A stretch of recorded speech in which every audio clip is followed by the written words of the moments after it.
I'm about to spontaneously combust right now. The wake industry started COVID. Bring more people into water sports. This is the greatest day ever. Hey guys, welcome to another video. In this one, I talked to Kneeboard legend Shannon Griffin. Be sure to check out his podcast, which will be in the link in the description below. This podcast was filmed over a year ago, so I hope you guys enjoy it. Zip, zip, zip, Zero podcast. boom, zip, zip, zip, zip, with your host, Shannon Griffin. Yeah. John Haile, what is up, my man? Shannon, the Cannon Griffin. Thank you for having me, man. Yeah, buddy. Thanks for finally making the time. We've been back and forth on this for a couple months now. Yeah, man. My schedule's just been crazy, so sorry it took so long, but we did it. You're a busy guy, man. You seem to have your hands in a bunch of jobs that take up a lot of your time. That's right, man. You do too, man. You know, I'm sure you're always busy from, all the stuff you're doing. Man, I sell Malibu boats for a living, which sounds like it's a terrible gig, right? But last year, I only put 25 hours on boats. Oh, that's heart-wrenching. I know, right? That's 3 weekends, basically. Yeah. And none of it hardly is with me behind the boat. Oh. So I'm teaching people, and our girls are riding, and just teaching friends, getting the stoke up. As you get older, you can't do anymore. You teach, right? Isn't that what they say? Awesome. That's right. So you got 2 girls now? Yeah, they're Misty's girls. There's Zoe's 16 and Madison is 13. That's awesome. And what are they into? Like wakeboarding, wake surfing? Looking at their phones like every other teenage girl. Pretty much. They get in and they actually ride a little bit. Zoe all of a sudden got to where she was pretty pumped about wakeboarding, and then she took a nice toe side edge, and all of a sudden it's lame, too easy, and boring to her. No sound like toe side. Yes, sir. And then Madison's getting she's pretty brave, and she's getting into surfing a little bit and a little bit of wakeboarding. So I'm not trying to force them on anything. I just want it to be natural. And if they like it, cool. If not, hey, I'm not going to force anybody to do anything. So that's the way to do it. Yeah, man. So let's get down to what you've got going on at OWC and how you're putting out tons of videos. Yes, sir. It is amazing. I love checking them out, especially since you're doing them in like quick excerpts, man, that you can get, a minute or two, and you're really highlighting certain situations. They're always hilarious. Thank you. How did it come about that you guys come out of the utility room at OWC? Where did that come from? So I basically I watch a lot of YouTube videos, and I started following this guy named Andy Schrock. I typed in skateboarding on YouTube because I like skateboarding videos, and this was one of the biggest YouTubers for skateboarding, and he has this thing he calls Warehouse Wednesday.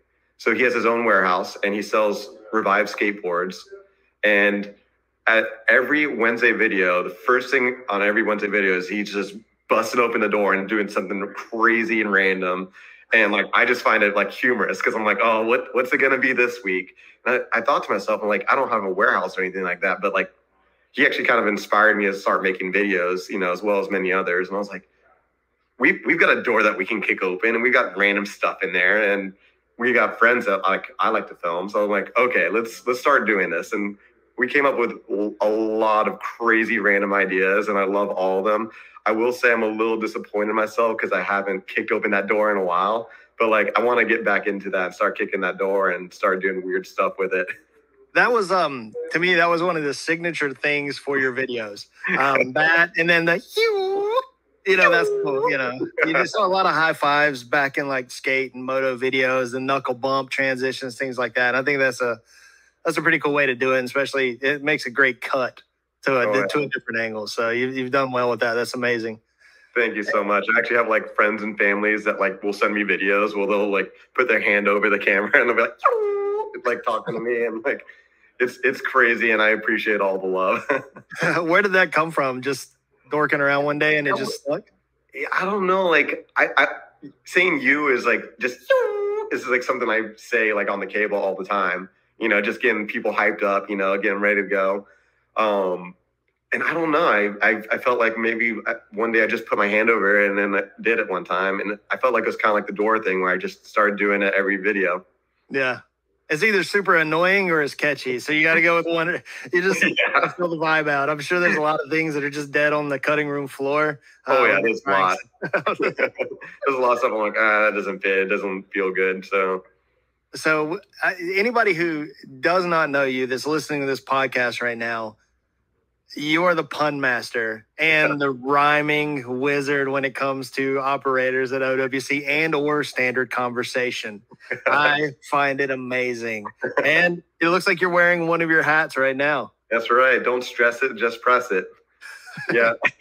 That's like a crazy funny story too. Cause like, I remember, I want to say I was either just moving to Orlando or maybe it was right before I moved to Orlando.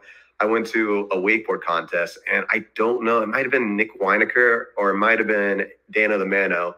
And for people that don't know who that is, those are two like wakeboard announcers. I think it was Dano the Mano, but I heard him say like over, you know, in the mic, you know, when he's announcing the wakeboard event, he said, no rope, no hope, which is a more common one. And I like lost my mind. I thought that was so funny and hilarious. I'm like, oh, I'm going to start using that. So I did, you know, like no rope, no hope was a funny thing to say. And then when I eventually started working for the cable park, I had a manager that would give lessons. And when he would give lessons, he would say, lean back, stay low, you're good to go. Stand tall, you're going to fall. Yeah. Well, I lost my mind again. And it slowly trickled into something ridiculous where I'm just literally doing it for every scenario, every carrier, every board brand, like anything you could possibly think of, wakeboard, kneeboard, or Watersports related, I had a rhyme for. That is awesome. You ever do just straight freestyles and get out there?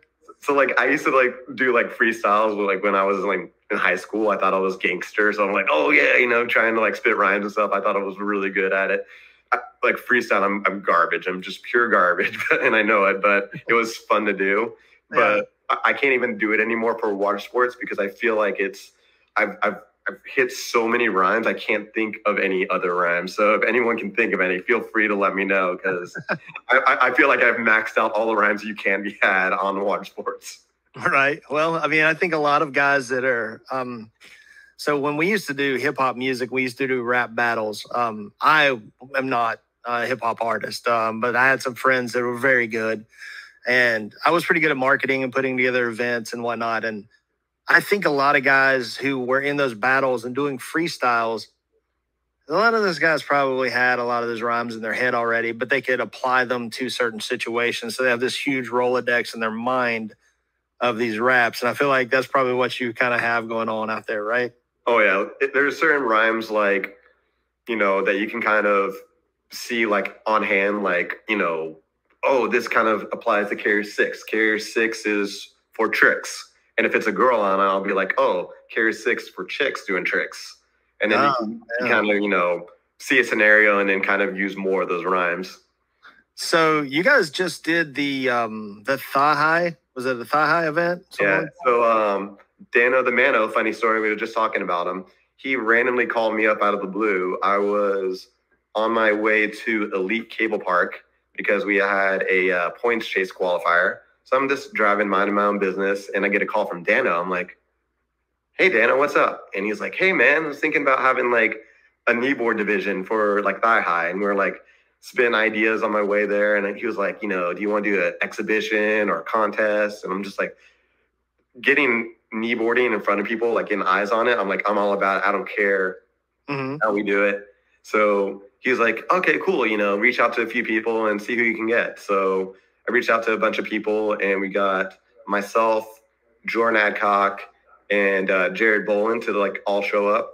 And yeah, we did a little kneeboard exhibition. We got a pass there and back. And funny story, like none of us have ridden boat in like well over a year. It's probably been like a year and a half for me. So I was like, oh man, like I feel like I'm going to do pretty bad. Everyone else is feeling like really unconfident in themselves. And I think we all did really well compared to what we all thought we were going to do. I saw your front to blind that was humongous. Was that accidental, or did you mean to go that big? I went as big as I could. I was like, the only thing I want to do is land one trick, and I hoped it was my first trick. So I was like, hey, I got it. And then everything else after that was just icing on the cake. It was amazing. It was the biggest trick I've ever seen you throw. Especially on boat. It was amazing. When I used to compete, and I want to see if this is the same way with you. When you go off the dock, what's your mindset? What are you thinking? On the dock when you're getting ready to do your run, what's going through your head? Like, I think the more that I think about stuff, like, I tend to like overthink. Like, if I start thinking, so I tend to just go like, okay, clear your mind, relax. You know how to do this. Like, I know the tricks that I'm most consistent with. So I tend to just like focus on those. I'm like, okay, you know how to do this. Just go out there and, you know, do your best. And if you don't do good, whatever, like there's always next time. So I'm pretty relaxed on my, you know, thinking out there. What do you tend to think when you go out there? Well, it's changed a lot. When I used to ride back in the 90s, early 2000s, it was all super focused. And I would watch the other guys' runs and not riding in open, you know, riding in men's one when that division was, you know, you had to trick $5 or $6 grand to win, you know, or even to place. I would add up people's scores. I was so good with the scores and the tricks, and I knew how I could adjust my run to podium. Yeah. Now, in practice at nationals in Michigan, I practiced a world, you know, a record-breaking run, and then had my worst nationals the next day. It was horrible. So it terrifies me to have a good practice before. And so I stopped practicing before so I won't think about it. It won't get in my head. I feel like I ran my juice out. And nationals was always I've fallen on a back roll with a grab, which is my second trick that I used to combo, only at nationals. And I've done it 3 times. That's so smart. That's like, I've seen you ride. That's a trick that, like, in your bag. Like, that's not a trick that you tend to fall on, but it just happens at nationals when you go. Only at nationals. And it's because I overshoot. I get a little excited. I'm planning my next trick, and I'm not focusing on that one enough.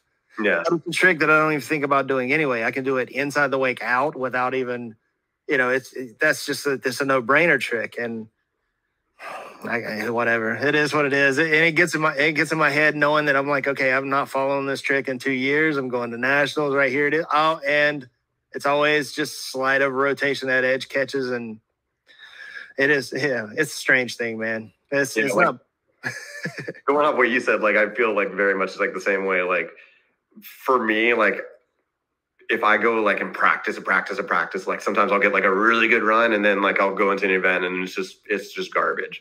And then on the flip side, I'll sometimes go into events and I'll just practice, and it'll be garbage the entire time. I'm like, I'm not going to do good, so I'm just going to go have fun.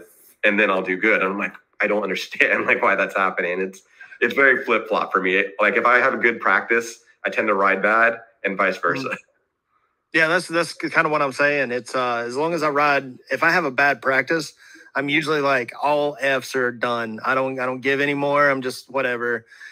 There's no reason to stress about it. I mean, you're already down to that time. There's no more training. There's no more practice. There's no more timing.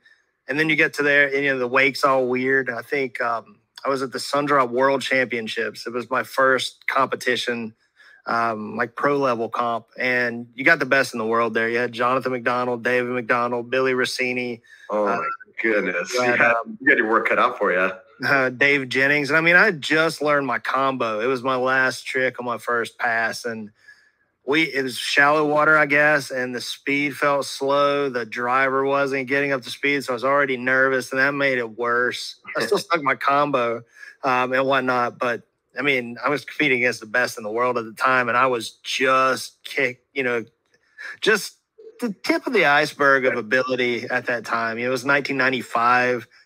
I was sponsored at the time, but I wasn't riding at the level that, you know, they were. I never did. Close, but never did. I mean, I think the one time I beat Billy Rossini when he didn't have his best run was pretty dope. But yeah, Did he fall like right away or in the middle of his run? No, I mean I had a pretty solid run, but he fell, mid late pass both times, and I think I fell mid late pass first and stuck my second pass. So it was just edging out, and I think the thing that bothered me most when competing was if I beat someone because they fell. Yeah. It felt like a gimme. That didn't count me. Like you didn't feel like you earned it or something like that. Like it wasn't like. Yeah. Yeah. That's everything. That's every competition is who stands up, whatever it is. Exactly. Anybody can go down at any time. And like, that's like from like flip out, that's probably one of like the most common things where like the best of the best, like in the world will like fall on a back roll. And then the guy that just learned it last week might stomp all like 5 of them or something like that. So it's like, you never know. Yeah, I met you, I guess, was it that North Carolina tournament when so, right? The one that Spencer went to? Yeah, there was the Ryder Cup qualifier or the Nationals, whatever it was that I think it was qualifier. Yeah. That was a good time. Whatever it was. It was fun. That's one of the best locations for a tournament. The Pro Tour used to go by there, and you've got such a great spot to look, and it is definitely I had practiced maybe 6 times out of 11 years, and they were all like right before then. So I was feeling pretty good. I thought I might be on back into it a little bit. Yeah. And then just started hurting every day. And I remembered why at 22, 24, I wasn't feeling it anymore. I remember back in those days, it was Kneeboard World and the Team Carolina forums were all on the internet. And those are like the 2 places to talk on kneeboarding. And Dave Brunt was mentioning like, oh, dude, Shannon the Cannon Griffin is going to be like, he was talking you up, and I was just like hyped because I was, I heard so much about you, and I'm like, oh man, I can't wait to watch this guy ride. And you blew me away, man. You're like, sorry about that. If somebody's first time somebody's ever had a podcast. My bad. That was on mute too, so I don't know what happened. All good in the hood. Oh, my bad, dude. Yeah, I think as with certain groups I've ran into, I think Legend is a little more exaggerated than the person. So I didn't realize. I'm glad I didn't realize I had any hype to live up to. That would have probably made it a little more nerve-wracking. You lived up to my hype. I was stoked for you. I know you were better than, like, I would say you on a contest scene, like you've always been better than me. So I'm like, I watched you run it, and I was like, I'm all about it. Like, you got me stoked. I'm a contest rider. I'm not even a freestyle rider, really. I never could go as large as you guys do, possibly because I'm bigger and gravity comes into play. I didn't go small, but I couldn't go as big as you guys go. And so I focused on, 2 20-second trick passes and knowing what I had to put down. I could trick 4 or 5 grand in my sleep. But I never took those risks to break records. Yeah.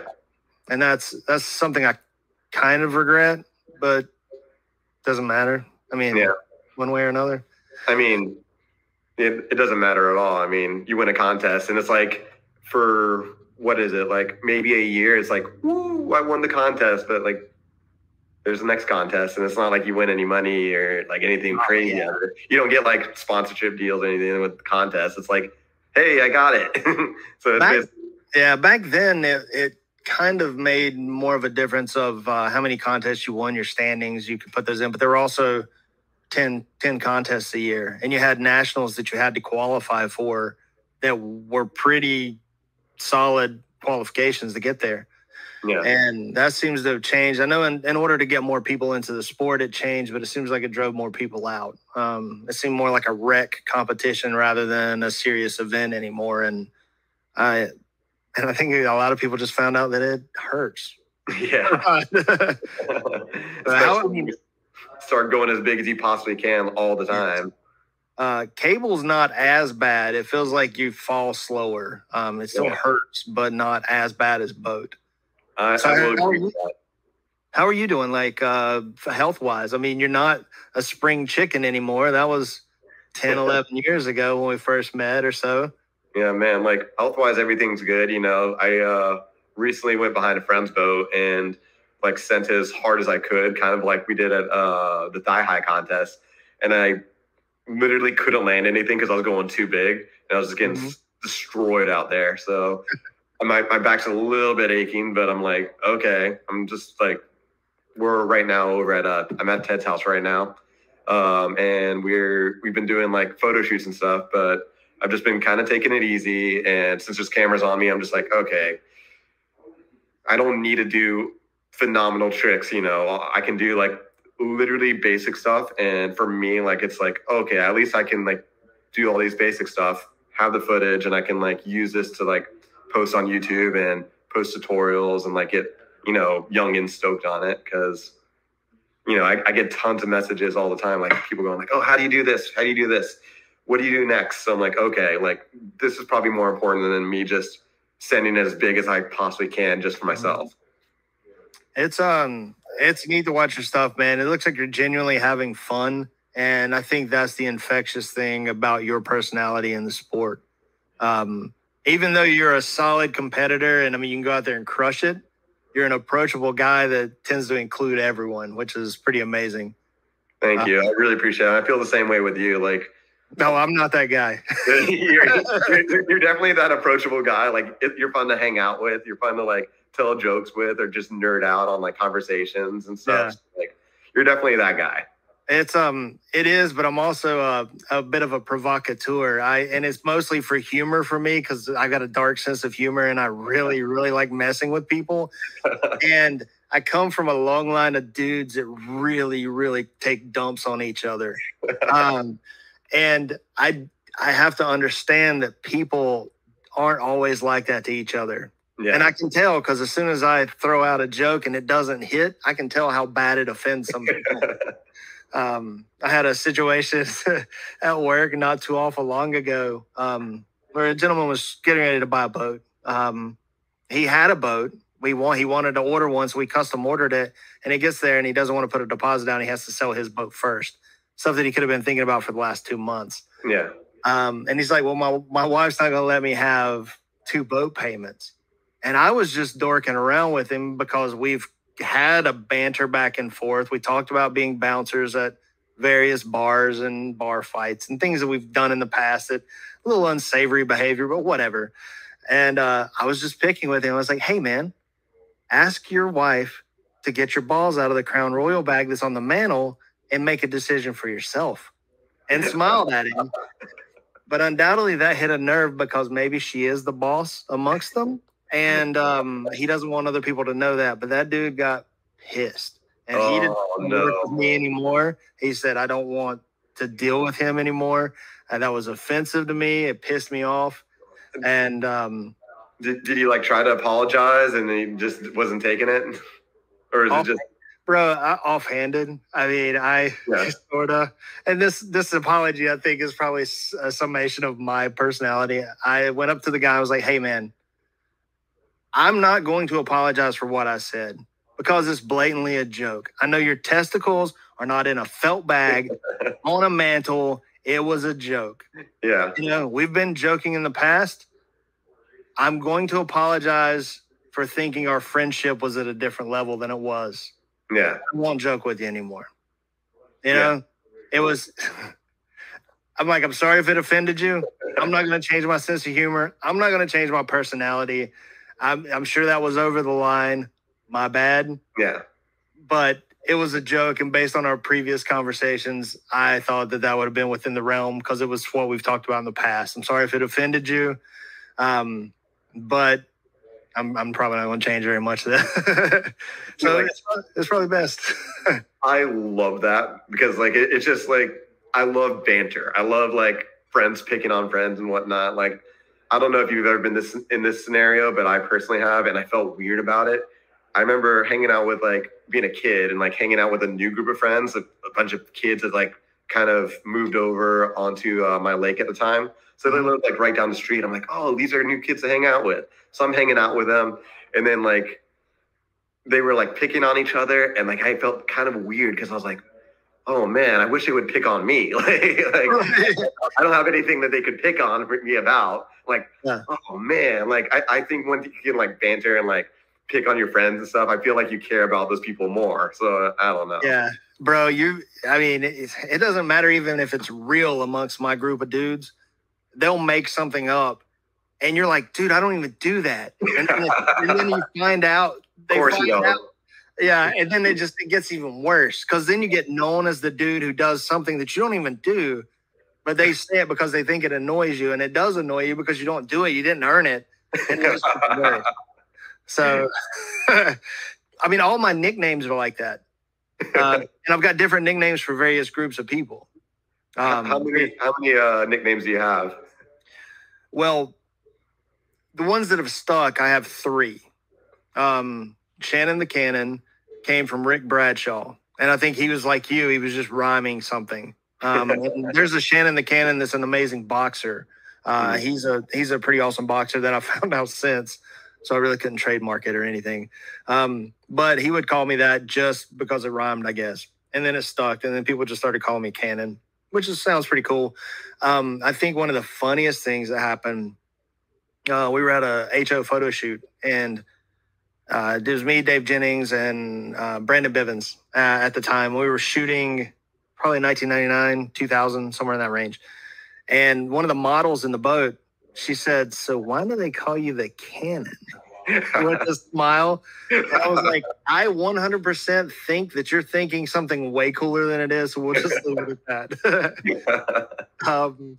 Then there's another one that is Poon, Poon. And that's from my Raleigh crew that I used to ride with around 2000, 2001. And I don't even know the real names of half of those guys. Out of that crew, there was Booger, Spanky, Slow Mo, Big K, Baywatch. Those are the ones that stand out the most. Alejandro. There was an Alejandro, and I don't know his name either. I know like 3 of them's real names. And they all got random nicknames, but mine was Hoon, like from Shannon Hoon from Blind Melon. They were calling me Hoon. And I was putting my wakeboard bindings on, and I was on the back of the boat, and I'm looking down. I'm just strapping the laces down.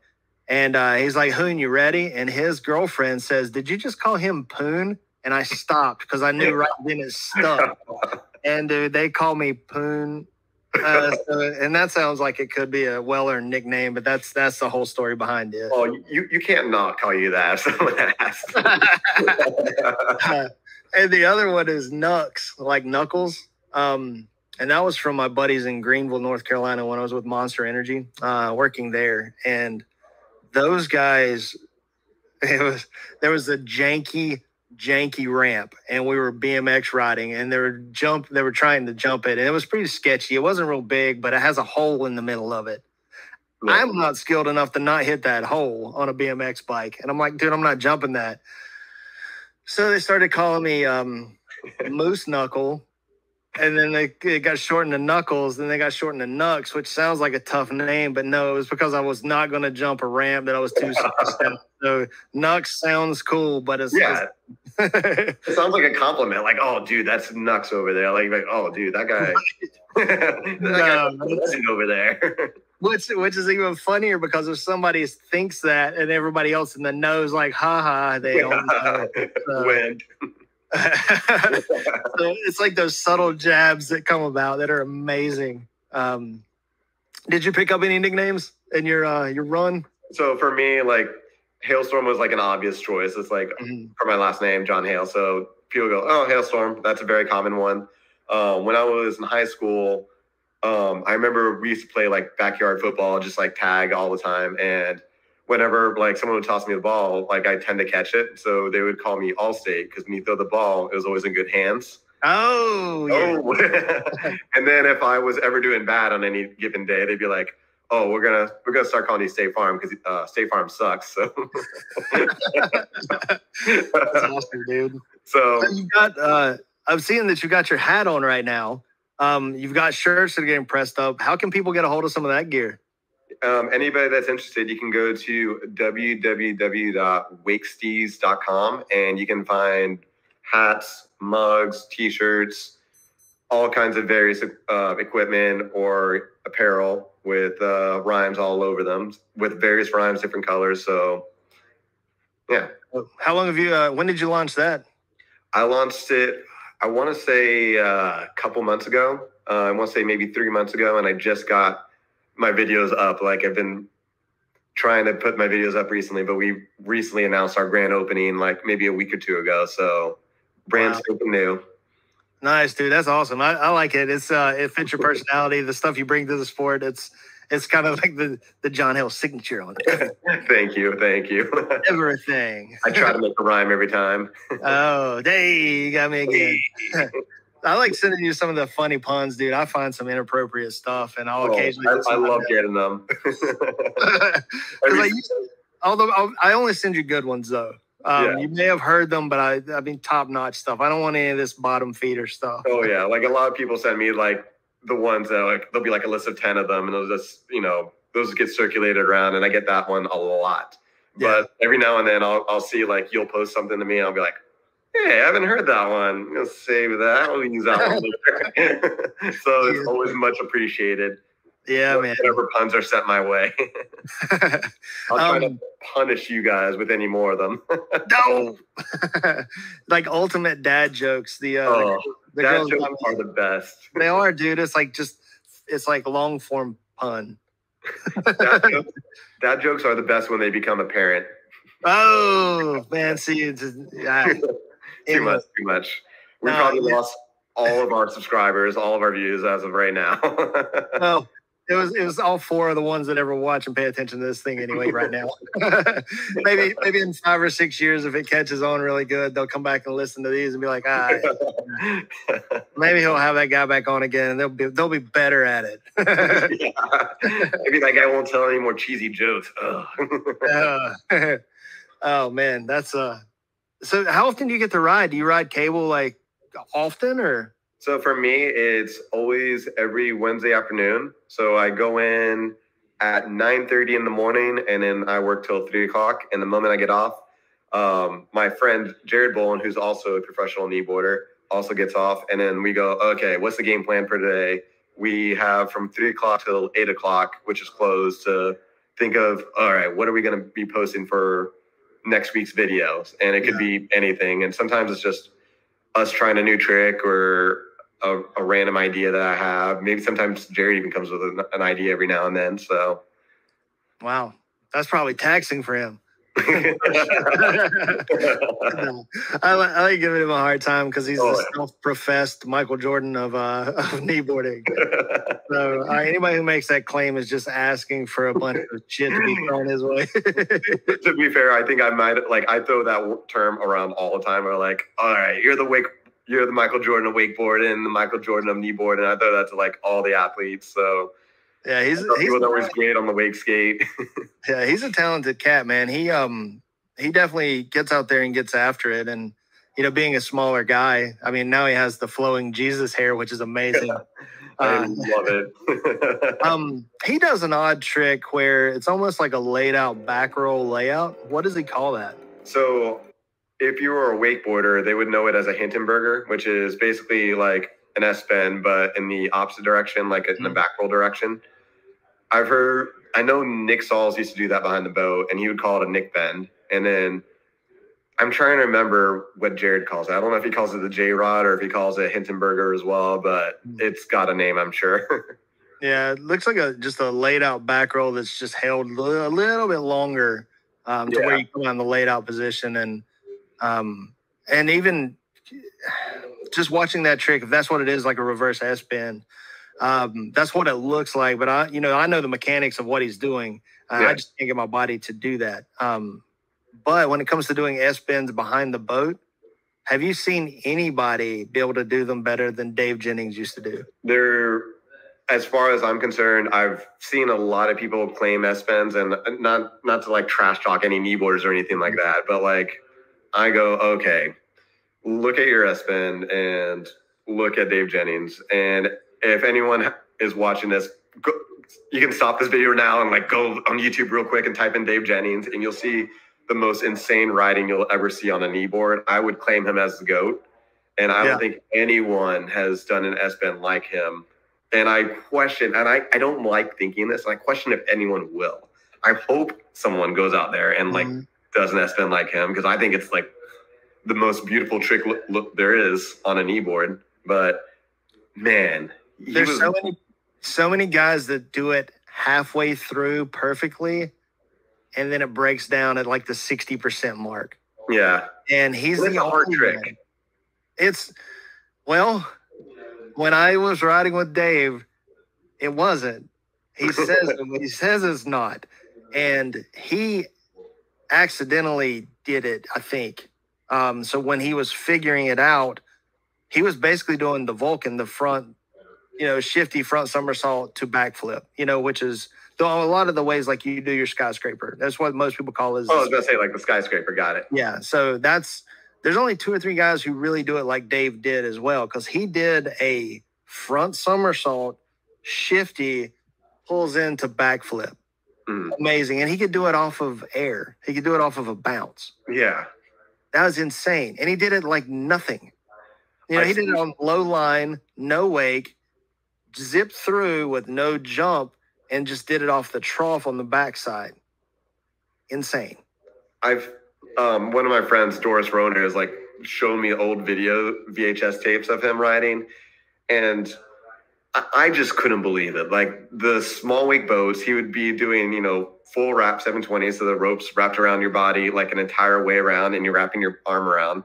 And he would just pop off 720s like nothing, and then skyscrapers and S-bends off like the tiniest of wakes, and then triple air rolls, like back roll, air roll one way, back roll, air roll the other way, and he would just pop off 10 like nothing.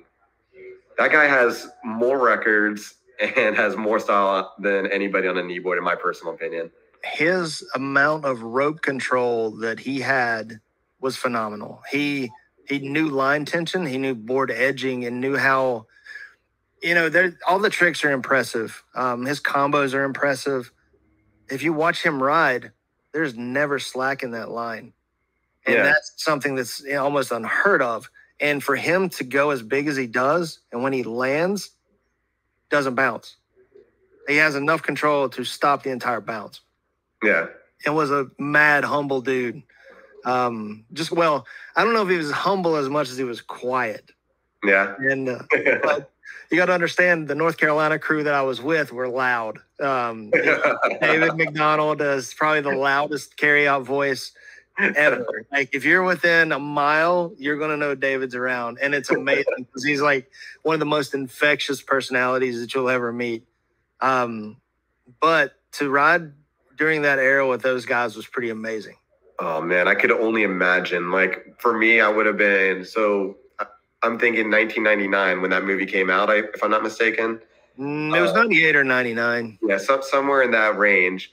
I would have been, if it was 98, I would have been 10 years old. And if it was 99, I would have been 11 years old. And I remember watching it and just jaw to the floor. And anybody I showed that VHS to, they're just same way, just like, what is going on here? I didn't know this was possible on a kneeboard. For me, like Dave Jennings' 900 back is the best trick on a kneeboard, period, for my own taste. But you didn't like the Tasmanian the Devil, the 1080 in that video? Like, here's the thing. I think the 1080 is debatably harder. Maybe. I don't know. I've never done either trick. But for me, to me, I think the 1080 is sketchier. And I personally, even though it might have been harder, I don't think it looked good. Like it was very like, it was a sloppy landing, but I understand why it's a sloppy landing. It's a 1080. Like I'm not gonna bag on you. Like I'm not gonna do a 1080. That was Peter Perillo. He was a gymnast, and I think he's a professional cornhole player now. That's competitive too. I never would have imagined like cornhole being like a sport, like people are getting paid for it. Yeah, it's like golf to me. I just start cussing and spilling my beer when I'm playing. I was like very unaware of like it being known as a sport. I knew people did it like in their backyards for fun, but people were telling me like, oh yeah, dude, like you can go to like a professional game and they'll just like sometimes do like a perfect game, maybe 2 in a row. I'm just like, I don't understand like how someone can get that good at it. Well, they play in their backyards while they're drinking a lot. Have you ever played Beersby? or Polish horseshoes. I don't know if that's offensive to people. Sorry for Polish people if that offends you. It's a great flipping game. What is it? I might have. So basically, it's about a 5 foot tall pole that a beer bottle sits on, and you're about 30 to 40 feet away, and you throw a frisbee, and the frisbee has to hit that pole to knock the bottle off. If the bottle touches the ground, 2 points. If the frisbee hits the ground, it's 1 point. If they catch the frisbee, there's no points, and pretty much that's it. You just don't let the other stuff hit the ground. And it's challenging, and it's pretty fun. And you feel like you've done something when you either catch the bottle or you actually hit it, like a clean shot and just clean it off. And usually the frisbee careens into somebody else's face, which is the danger part of it. So, that's awesome. Have you played it? I've never played it. It sounds like fun, though. Bro, it's way more fun than cornhole for most people. It just seems kind of lame at first, and then you start doing it, and you start getting a little bit better at it, enough to get really involved. It's the best backyard game, and you can build a set for probably $20. No way. Yeah, and you'll probably end up wasting hours upon hours having a great time with 3 other friends. That's sick. I'm gonna have to look that up. I did. What was it? So speaking of like cornhole and that game you just mentioned, during COVID, I was bored, so I was like, I wonder what's on YouTube, and you type in like weird sports on YouTube just because you're just trying to waste time. And I don't know, have you ever heard of a tech ball, like TEQ ball? No. It's like the most insane sport I've ever heard of in my life. I was just like, I can't believe this is a thing. Basically what it is there's like a ping pong table that's like curved, and there'll be a little like solid net, like it doesn't bend back and forth like in ping pong. And basically what people are doing is they're using their chests, their heads, and their feet, kind of like, soccer.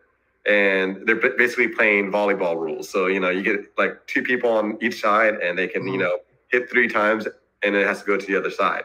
And people are like spiking it, and this thing's going like, this is a small ping pong table, and it's going like across the room when they're hitting it. And people are just running it down and somehow picking it back.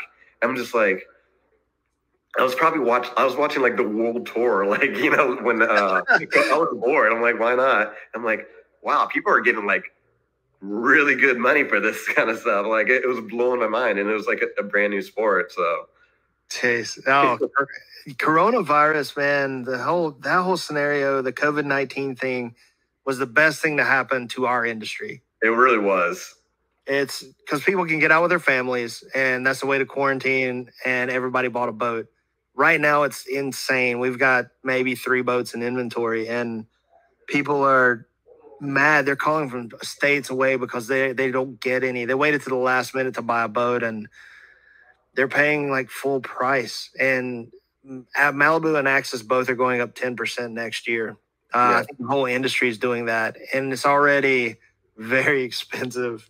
Yeah, I will talk about that all day long. Either one, how good it is for the industry, or how it's already too expensive to buy a boat. Yeah. I couldn't believe it, because when quarantine, like COVID happened, I'm like, oh, okay, like this is going to be bad I thought it was going to be across the board, like the entire economy for everybody. I'm like, okay, this is going to be bad for everybody. And I couldn't believe like how many people were buying vests and, boards and of all varieties. Like I was, literally, I know people like that have warehouses that are just like completely blown out. And the moment they get them in, they're gone again. Like they're just constantly sold out. And now people are on unemployment, and now they're like trying to get those people working back in the factories again. They're getting paid better to not work. Unemployment. So it's like they're having trouble getting stuff made, and then having trouble getting back towards a warehouse. That sounds like a conspiracy theory, Mr. John. I'm all about that. I think the wake industry started COVID. Right, that's what it is. No, but there's tons of people. I think it's a where people start choosing sides, and there's one side of the spectrum there that thinks that that's not causing people to not go back to work, that the extra unemployment benefits where they're making more money to not work. It just doesn't, it doesn't make any sense why that they would think that that's not part of it. Yeah. I mean, if you're waiting tables, you're making $2 and something an hour, depending on which state you are, where you are. Those restaurants aren't full. You're probably averaging more money not waiting tables, and they still want you to come into work. Why would you? Yeah, if you're getting paid more to stay at home, why would you go into work when it's harder and you get paid less? Well, see, that's where we get into the whole welfare system. If you think of, let's say, somebody on welfare or these programs, and they're making $600-700 a week, they could get a job that maybe makes $800 a week, but they can live off $600 and do whatever they want to whenever. Where's the incentive for them to go to work to make barely more money, and then 40 plus hours of their week is tied up doing something that they hate? Yeah. That's an approach that's kind of strange. That's what's happening now with, I think a lot of people just aren't going to go back to crappy jobs anymore. Yeah. They'll have to, but I think they've had a year to rethink what they do for their livelihoods. So who knows, man? I don't know how that's going to pan out. I have no idea. Like I never could have imagined our world being turned upside down like this. I'm very confused as to like where it's going to go from here, because I feel like we're at this like, point where we're like, oh, okay, well, you can stay home, get paid probably about the same amount of money, or you can go to work and get paid that amount of money. I don't know how you bring those people back into jobs. Like I know people are starting to, raise their prices up. I know, what was it? There was Hobby Lobby is paying like $17 an hour for, jobs, which is unheard of. I'm like, oh, wow. Like they're paying that much. And well, they were paying 16 before anyway, or that's what they said. Yeah. So no way. Yeah. They pay very well for what it is, I guess. But as long as and I think they took away the 40% coupon. So maybe they can afford that extra dollar raise for everyone. But it's weird how that works. Cause like you take away something, you add something in like that. So it's, yeah, I think a lot of that stuff's way more nuanced than people want to let on. Yeah, it's way more complicated, and people are way more complicated. And I don't think people get either one their fair share, or they get too much credit. One or the other. It's probably a little of both. I don't know, man. It's strange times, bro. Speaking of which, you're in Florida. Florida was like the first ones to be like, you know what? F it. Just let everybody do whatever they want. Let's see what happens. That's the whole premise of Florida anyway, it seems. Yeah, it's like COVID doesn't exist in Florida, basically. Well, there is, a strong attachment to vitamin D, and then being out in the sun, you're going to produce more vitamin D, which pretty much keeps you from having severe symptoms. Yeah. And it seems like all the states that were on lockdown, and then like Florida, where it didn't seem to care, they had about the same results or better in Florida. Yeah. So what was the right way? I have no idea. There's so many variables. I tried doing the research on it. I tried going like, okay, what is this state doing right? What does this state doing right? And like, I can't make heads or tails of it. Everything's just confusing to me. It's like, they seem to be doing everything right, but they're getting like reverse effects, or vice versa in different states. I'm like, I just stopped paying attention to it because it doesn't personally affect me. So I'm like, whatever. I think a lot of people are at that point right now with almost everything. They're so sick of just hearing everybody complain to each other. And I'm sure that you've seen some of my interactions online with people. And they're actually the ones, tons of people kept throwing into my DMs that I needed to start a podcast, and I didn't want to go political with it because I think everybody's tired of that stuff. Yeah. I really wanted to call this, and you may have heard this in some of the other podcasts, like Shannon Griffin and his amazing friends. I've got so many friends like you that are super talented. And I want those people to tell their stories and let other people know what they're doing, because I think it's cool to share that, and for you to share your story and how you've got where you're at. Which we need to do. I think I've talked too much about some of my experiences, trying to lead you into sharing yours. I want people to see, like, people I find interesting and really good people like yourself. I want people to, delve into your content and follow you, because, dude, you're freaking hilarious. Thank you. You're hilarious. I'm not as hilarious as you. Oh, easy now. You're just smoozing. Smooth. You know, you're going to maybe put all your links in there for people to find you better. That's right. So how long were you guys down in Florida? So they said 2 weeks. I'm trying to remember. I actually have it written down, but that might take me a while to find. So Yeah. I want to say, if I remember this right,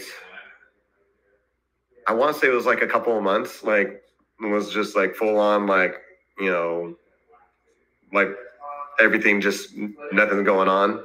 Then we slowly started trickling back into like, okay, we can, you know, lift the band. We can, you know, go back to work. We can start doing stuff kind of slowly. And now we're at a point where I'm like, okay, how is it over there? Is it still kind of crazy over there? Like, because everything's...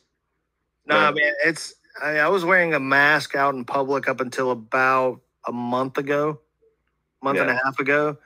And then all of a sudden it was like, hey, it doesn't exist anymore. Yeah. Here. I mean, that was kind of the mindset. I think there were enough people vaccinated where they felt comfortable.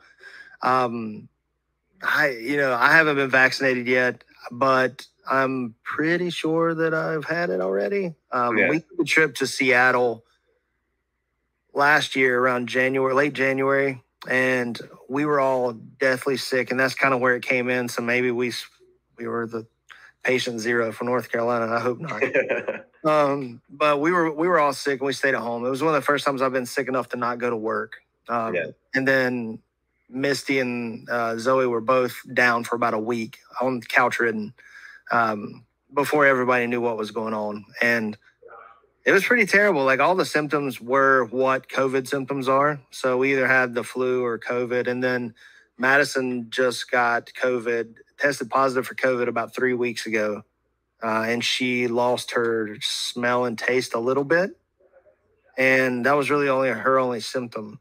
Okay. But nobody in the house tested positive multiple times after the fact, just so we made sure that we wouldn't spread it to anyone else, and kept her quarantined and fed her like through a little slot in the door, like she was a pregnant. Nice. But I've lost a friend I grew up with. He passed away from strokes. To my knowledge, that's what happened. I haven't reached out. I know a lot of people reach out to the family during that time, and it's kind of overwhelming. So it's what has affected some people close by. And my condolences. Yeah. So I mean, it's real. It's definitely a problem. But it seems strange. I mean, granted that it does have like a 99.9% survival rate. When you do that small percentage, that's still hundreds of thousands of people. Yeah. That could pass away. And that makes it a little scary. However, it did get rid of the flu. We know that now if nobody wants the flu, you just wear masks and sanitize your hands. And pretty much that didn't exist at all last season. Yeah. I think it was down to like 1% of what it normally would have, people that would contract it. So I know now that they're talking about the lab leak theory, which, and I've talked about that in a podcast with a friend, because it was racist to propose that. And like, if you know anything about science, that's just look into it, but that's a probability. There's 100% there's a probability there's a solid probability that's what happened. Yeah. But everybody's too worried about offending somebody or being racist by mentioning that it came from a Wuhan lab in China, which is completely outside of being racist. It's just stating a fact. But they're afraid that people from China might get reactions against them, sanctions against them, things like that. But China covered up the SARS virus when it happened. I'm pretty sure that when we were kids, you broke a vase, you kind of slid it under the table and hoped nobody saw it. And we're probably dealing with something similar to that, which was most likely an accident. But I think the scary thing is that with the reaction that's had in public and to entire societies, that could be the next type of warfare. And that's scary. Yeah. Because it can shut down a world economy. Yeah, just send the flu over and, that'd be like, in a lot of ways, pretty bad. Like, in some ways, probably worse than, a lot of the ways people are attacking us now. or trying to. Yeah, I know. The thing that struck me as odd when this coronavirus came out is the run on toilet paper. And, bro, I was really concerned. I was thinking to myself that, okay, does this give you like violent shits? Because I mean, everyone is getting all the toilet paper. How bad is it? Are you just like sneezing and then all of a sudden it's like chocolate fudge bars just protrude out of your pants? You know? Yeah. Luckily that didn't happen. So I work at a grocery store. So when I first blew up and the emergency, came out and everyone started going to the store, it felt like a bomb went off. Like I've worked for many, many years, 15 years at the grocery store that I work at. And I've been through hurricanes after hurricanes, and you see people panic, but I've never seen anything like this. Like just shelves just bare, like across the board, especially toilet paper. I was like, oh, okay, well, we'll get new toilet paper tomorrow, but it's worldwide, so we can't ship it in from anywhere. Everyone's low and short on toilet paper. And I couldn't grasp it either. And it took me a really long time to like try and understand like why toilet paper. And it kind of makes sense. Somebody explained it to me. It's like, okay, well, you can only fit so much toilet paper like on an aisle. Like how many cans of soup can you fit on an aisle? A lot more. Like they're small, they're compact. You can fit a lot more of those on the truck. You can put a truck full of toilet paper, an entire truck full, put it on the aisle. That gets wrecked. You put it more out, it gets wrecked. And it's so easy for it to go because they're such large products. It made sense in my head. I'm like, that makes so much sense. You'll put 20 or 100 packages out and then they're immediately gone. They take up so much space. So it's really jolting when you see that empty aisle, and then people panic more because of that. And then they're making videos and then more people are panic buying. Bro, we got down to we went hiking and we ran across a Dollar General and they had some toilet paper in the back. So we're in this rural part of town and that is the worst toilet paper ever. You might as well just wipe your butt with your hand. I mean, unless you got like 30 wraps around your hand, that's what's happening. Because it was pretty, it was like those I guess the texture of like a Listerine strip, you put it in your mouth and it dissolves. That's what it like it did when you used it. Well, crap happens. Exactly. But I think it drove a lot of people outside, man. And I think that's going to hopefully help bring more people into water sports and outdoor activities. Have you seen an increase at OWC of people riding cable, or is it about the same? Maybe it's just my imagination, but just me as a spectator looking at it, I feel like there's a lot more people out on the water than there normally are, which I'm very happy about. And, I think it's really good for the sport. I know that because like we're doing so well, like across the board and all the water sports industries, like there's sponsors that originally pulled out of wakeboarding and kneeboarding that are like coming back in. Like Red Bull's going like, well, they're not sponsoring kneeboarding, but they're coming back into wakeboard. And they're like, oh, okay, let's, build Gunther Oka rail. Let's, start sponsoring athletes. Like it's kind of reinvigorated the sport, which is kind of a weird thing to be thankful for COVID. I'm like, hey, thanks COVID. Yeah. Well, I think wakeboarding has hit the same situation that kneeboarding did a long time ago. Kneeboarding was kind of the first freestyle kid on the block where you were doing a lot of different flips relative to trick skis. But whoever that one guy was that rode for Radar that was that was on the same lake where we were doing that O'Brien photo shoot, that dude was doing insane stuff on a trick ski. He was doing like that back-to-back weird mobe thing that he had made up both sides like it was nobody's business. Like it was like me walking. I mean, I'm having trouble, but I get it. So it's 3 events pretty much dead. There's still a few people. There's a few people at barefoot.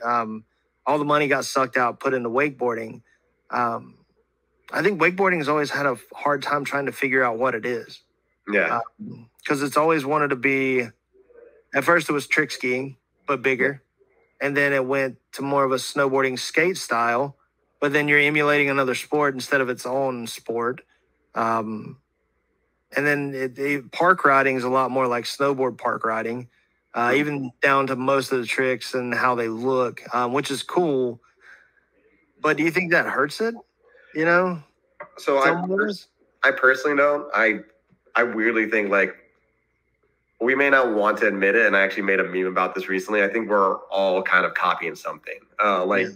When skateboarding came out, their first thing they were like, oh, well, we're doing this to copy surfers. Mm-hmm. And then, you know, now surfers are more so copying skateboarders now because that's the cool thing. But then like snowboarding came around and their whole thing was like, oh, okay, let's, you know, we're basically copying what skiers are doing, but kind of like a skateboard mentality. Mm-hmm. So then that happened. And then wakeboarding came around and they're like, hey, this is kind of like surfing and skiing. And then it's taken more of a, you know, snowboard, skate style. And I think it's kind of good for the sport. I think it's good for all sports to kind of like take inspiration from like other sports. And you can call it copying, and I kind of did in my meme. It's like a joke, but yeah. You know, I think it's kind of good to kind of look at what other sports are doing and go like, hey, like that's kind of cool what they're doing. I wonder if I can do that in my sport, you know, or vice versa, or just do your own thing if you want to. Yeah, I think the crossover appeal of wakeboarding is where it comes in. You can, instead of freezing your nuts off and snowboarding, you're actually out in warm water. Oh, yeah. Well, usually, I mean, you got guys like Tom that probably start riding early in the year when it's very uncomfortable for everyone else. You're a Florida boy. You get warm water all year round, and your winters are just mild springs for us. It's like a week of cold, and we will complain about it being in Florida, and we'll complain about it if it's not 90 degrees or 100. We're like, oh, it's 70. It's so cold. Yeah, but you get to Florida in the summertime, and I don't know how you guys deal with it. Well, I mean, North Carolina's pretty bad too. It's real stagnant air, and it's so hot and humid. But there's just something different about Florida heat. You're just like, I'm about to spontaneously combust right now. I'm sizzling. Somebody put me out. Yeah, sometimes like it'll be so hot out, like you'll be like, oh, I just want to like get wet and cool down, and then you crash purposely or let go of the rope, and then you get in the water, you're like, oh, it's hot here too. Like there's no escaping it. We've got a lake here that it's Blues Creek, and or Blues Lake, and it has a power plant, and that injects hot water into the area. So the water stays warmer longer. But we did an event up there a couple summers ago, and I jumped in the water, and the only way I could tell I was in the water was pressure on my skin. It was the exact same as the 1,000-degree sun temperature that was outside. Oh, so that sounds brutal. Yeah, like I just jumped into pee. That's what it feels like. Yeah, that's great stuff. So what are you working on now? You working on any new tricks out at the park? Trying to think here. What am I working on new tricks? I've got a lot of new tricks in mind. I kind of don't want to say them just because, like, if I say them, people are like, "Oh, John, where's that trick? I know you said it on Shannon Griffin's podcast, so I'm expecting it." On. I've got a lot of tricks in my head. A lot of like rail tricks that I want to try and do, and a lot of like kicker or wake tricks that I want to do. And I think like what I'm gonna do is just like I have them in my head. I should probably write them down and just go like, okay, let's see what I can do on this.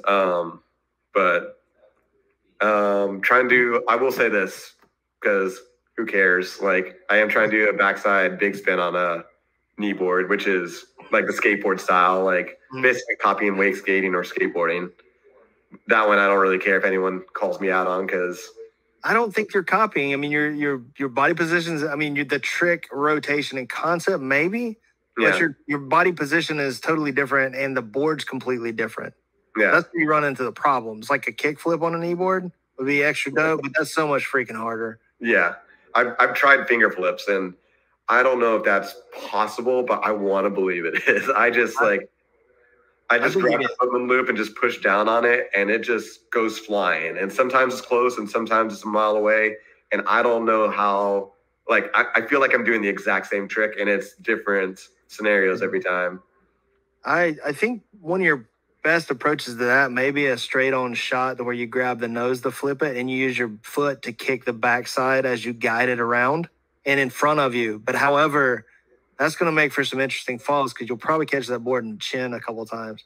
I'm more so worried about like keeping my legs close together. Like fact.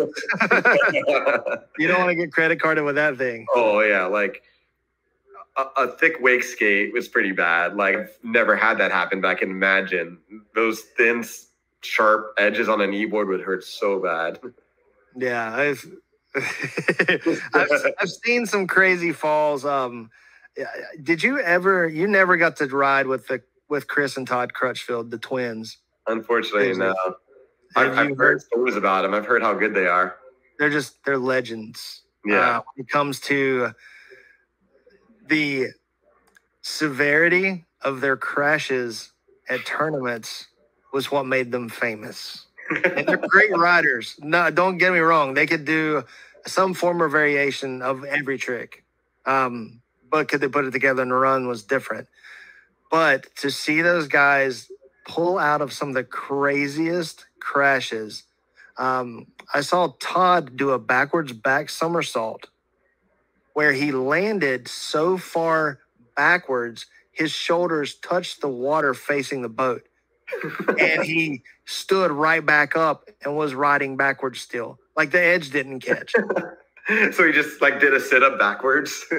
Yeah. So his back's facing the boat. His head and shoulders hit the water. And then he slowly sits back up. And then he turns and looks at the boat and smiles. It's like, dude, come on, man. I would pay to see that. Oh, man, that's insane. There's video of it somewhere. I think maybe David McDonald had it, or there's racks of VHS tapes that exist somewhere with all those falls. Again, Todd did a front somersault, over-rotated, face-planted, landed on his chest and did not let go. Fought it out, one-handed, rolled over, and pulled out of it and skied away. Like, I got to give props to those guys. Like, that sounds so painful. I would have just been like, well, that's it. Legendary, bro. Like, you see it, and that's like David McDonald. He was their biggest fan. He used to if you ever run into him, just have him tell you some of the stories of the stuff he's seen.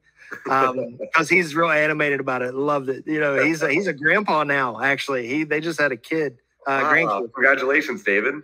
Yeah, he's actually the boombox grandpa for sure now. Bump box, sorry, that product that he's pushing is pretty dope. Those are really loud bump boxes. But yeah, and I think Chris did one of the weirdest things. He did I don't know if he grabbed it, but he did a Rayleigh on the kneeboard layout. And when he pulled it back in, the board came off, but he landed back on the board sitting with his feet forward and then tucked his feet back in and kept riding. Wait, crazy. So the board came off, like it just go shoot out in front of him and then he caught it? Or? He went straight out in front of him and landed on his butt on it with his feet forward. And the crazy thing is those things they sound amazing because they are. But it happened way too many times in their presence. So it's not like a fluke thing. It was some weird gift that they had, which I wish that, this stuff's probably degraded and so grainy if we can find it. But there's some of the best crashes of all times that were not really crashes, I guess. Just variations of not killing yourself. I would pay to see that. Like one of my favorite, crashes, which was like a ride away, was Darren Shapiro doing a double front flip or a speedball off a double up, and literally just goes to his back, legs come up, one leg comes out flying up in the air. I'm like, oh man, this is a good way to destroy your leg. Like any normal human being would let go of the rope, and he just gets his foot back on and tumble turns out of it. I'm like, okay, or that. Was that off of a double up? Yeah, it was off a double up, yeah. Yeah, I've seen that footage. That's pretty amazing. Ridiculous. So do you know what an X-Mob is? Yes, an X-Mob is a switch Pete Rose.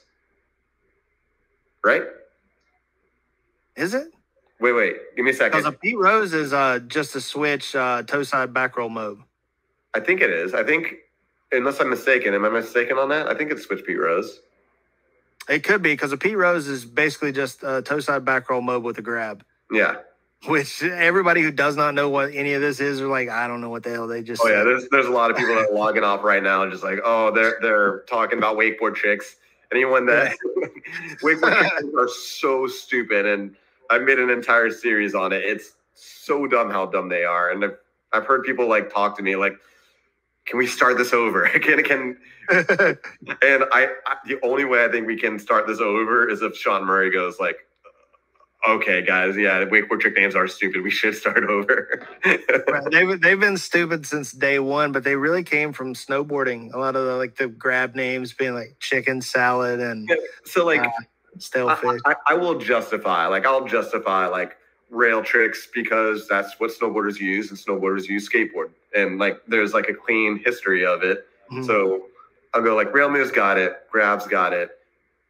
These flipping and like basically any of the acrobatic like aerials, just like, okay, there's 3 different kind of back rolls. There's toe side back roll, there's heel side Mexican roll back roll, and then there's standard back roll. I'm like, I don't think you can say that anymore.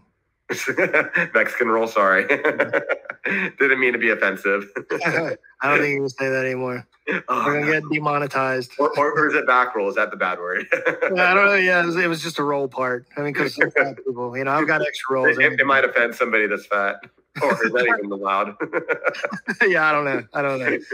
That's overweight. I don't even understand why that's even called a Mexican back roll, because I don't know anything Mexican about it, but they're flipping fun.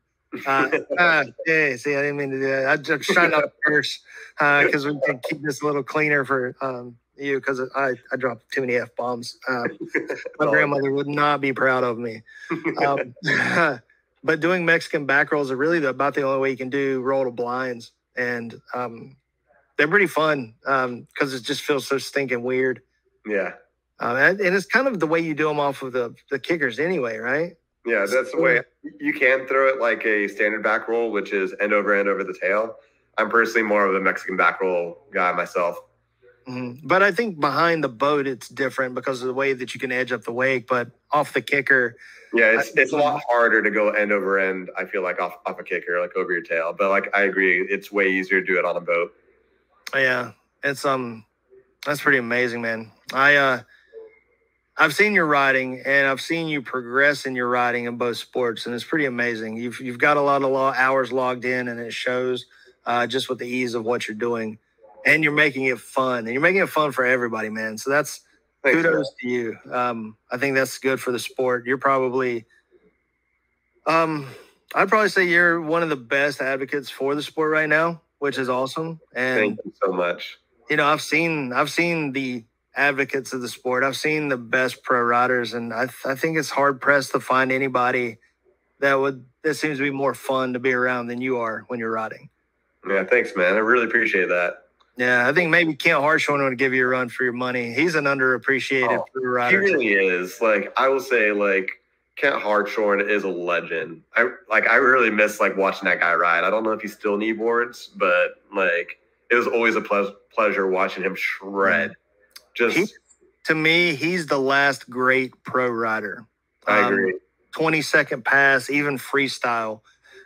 He's the last of that era that kept it up. Yeah. You guys are assault riders. Yes. But that era died with him, sort of. Because you guys don't do 20-second trick pass rides anymore. Yeah. You guys really focus on freestyle, which is way more entertaining to watch. It's technical, but not as technical as 20-second because everything has to flow. Yeah. But freestyle riding is where it's at. It's the only way it's going to progress. But, there was kind of, it's like it's skiboarders and wakeboarders. When that happened, there was kind of a divide there. And you had guys that were good at both. Like Kent was really good at both. Billy Rossini was amazing at both. Jonathan, David, all those dudes. But you guys are still carrying the torch to that big air stuff, and you're in your 30s, bro. More power to you. It's rough, man. Yeah, man. It's rough in the 30s. And when you hit 40? Oh, dude, it's like I'm already starting to like tone things down a little bit. Like, okay, maybe I'm going a little too hard. When I do go hard, I need to go like, okay, let's use it for good reasons. Let's not just do it just for fun on a random day. Like, yeah. Like I'm definitely feeling it and definitely doing like a lot of running. I'm doing a lot of yoga, like just trying to keep my back just strong. Like it's that and flexibility. Flexibility and back strong is good, but you still got a lot of that compression that happens when That's just terrible for your back. Yeah, it is. And I'm gonna start using Spencer's seat pad because I generally don't ever use a seat. Mhm. And I'm like getting to that age where I'm like, okay, I'm definitely gonna have to start using a seat if I want to like stay in the sport, and I do. So Yeah, more power to you, man. I'm surprised that Spencer still rides too. I don't know how much pain he's in, but he goes really large as well. And maybe it's because he's a smaller guy that it's not really just wrecking him. But he's carried it on way much longer than I could have ever thought of doing so. that guy is insane. Like he undeniably like biggest front flip I've ever seen on a kneeboard from that guy. Like, and I think he actually like, I want to say a year ago, he goes to this like big air event that's on one of his lakes or whatever. And I guess he broke his ribs, if I'm not mistaken, on that. So I think he's just now starting to heal back up and trying to get back into it, if I'm not mistaken. I did his graphics for one of his jet skis, and we finished up one of his custom works not too awful long ago. But he definitely progressed quite a bit since I made that little bit of a comeback, and then was like, no, you guys keep this. It's good. You guys have it. I'm good. And to see his progression even from that time to now is pretty amazing. Yeah. And I will say, like, one of my favorite things about him was when we were all hanging out at his lake house, and there was a Ricochet kneeboard just lying around. Rico Chet. Yeah, I don't know who said it. I can't remember. You could probably tell the story better than I can. But I remember someone looked over, and the way the Ricochet was spelled, it was like Rico and Chet on the bottom. And someone was like, "Who's Rico Chet?" And we just started laughing. And it was like off-branded, like a what is it? Like an alter ego for Spencer Leggett, where he's just the redneck. Like, oh, I'm Rico Chet. I would like to think that was me. I, for some reason, think that I pointed that out, and then everybody really jumped on it. So then it became everybody's thing. But I don't know. Maybe that's a false memory. Yeah, I can't remember. But it was amazing. Please start a YouTube channel called Rico Chet. Because he was in all the pictures with the Rico Chet board, and that was great. It was so good.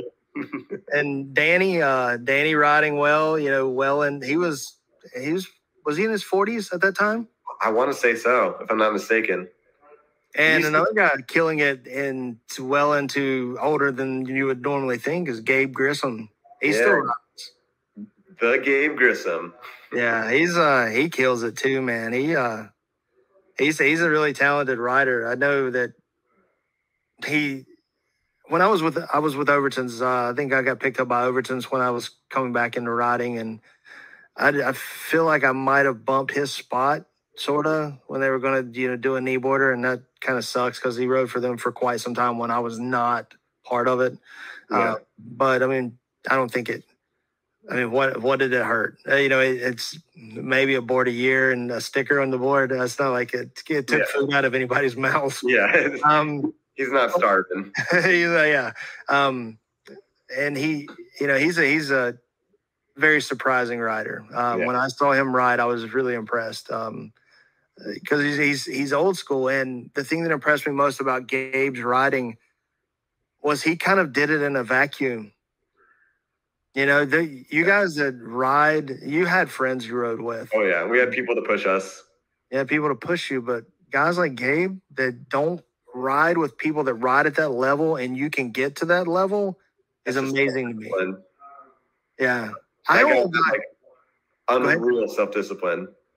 Yeah. Or is that you got to have that kind of desire? Yeah. I got lucky on Lake Norman. I was on the cove on the dock and saw Jonathan McDonald training when he had just broken like the world record, or he was like #1 on the tour. And he came down and he did like a triple surface roll, triple back roll combo, and then did this humongous layout. And I was like, you can do that on one of those? And that changed my whole outlook on kneeboarding. And that was my start. Yeah. Of seeing, and I didn't even know who he was. And that led down that road, but it was still a long time before Jonathan and I got to know each other. And And I met some of the same people that helped him in the beginning, Rick and Debbie Bradshaw, Michael Bradshaw. They were in the Cove. They lived in the Cove where my grandparents had a little spot. And I started riding with those guys and Joe Barnhill, which is an obscure name I'm sure that you've never heard of. Mm-hmm. But to my understanding, the way Joe tells it, he taught those guys how to flip, and that started them riding. So it all comes down to a Joe Barnhill. And I haven't spoken to that guy in 30 years. Well, probably 25 years at least. But he lit a spark, and I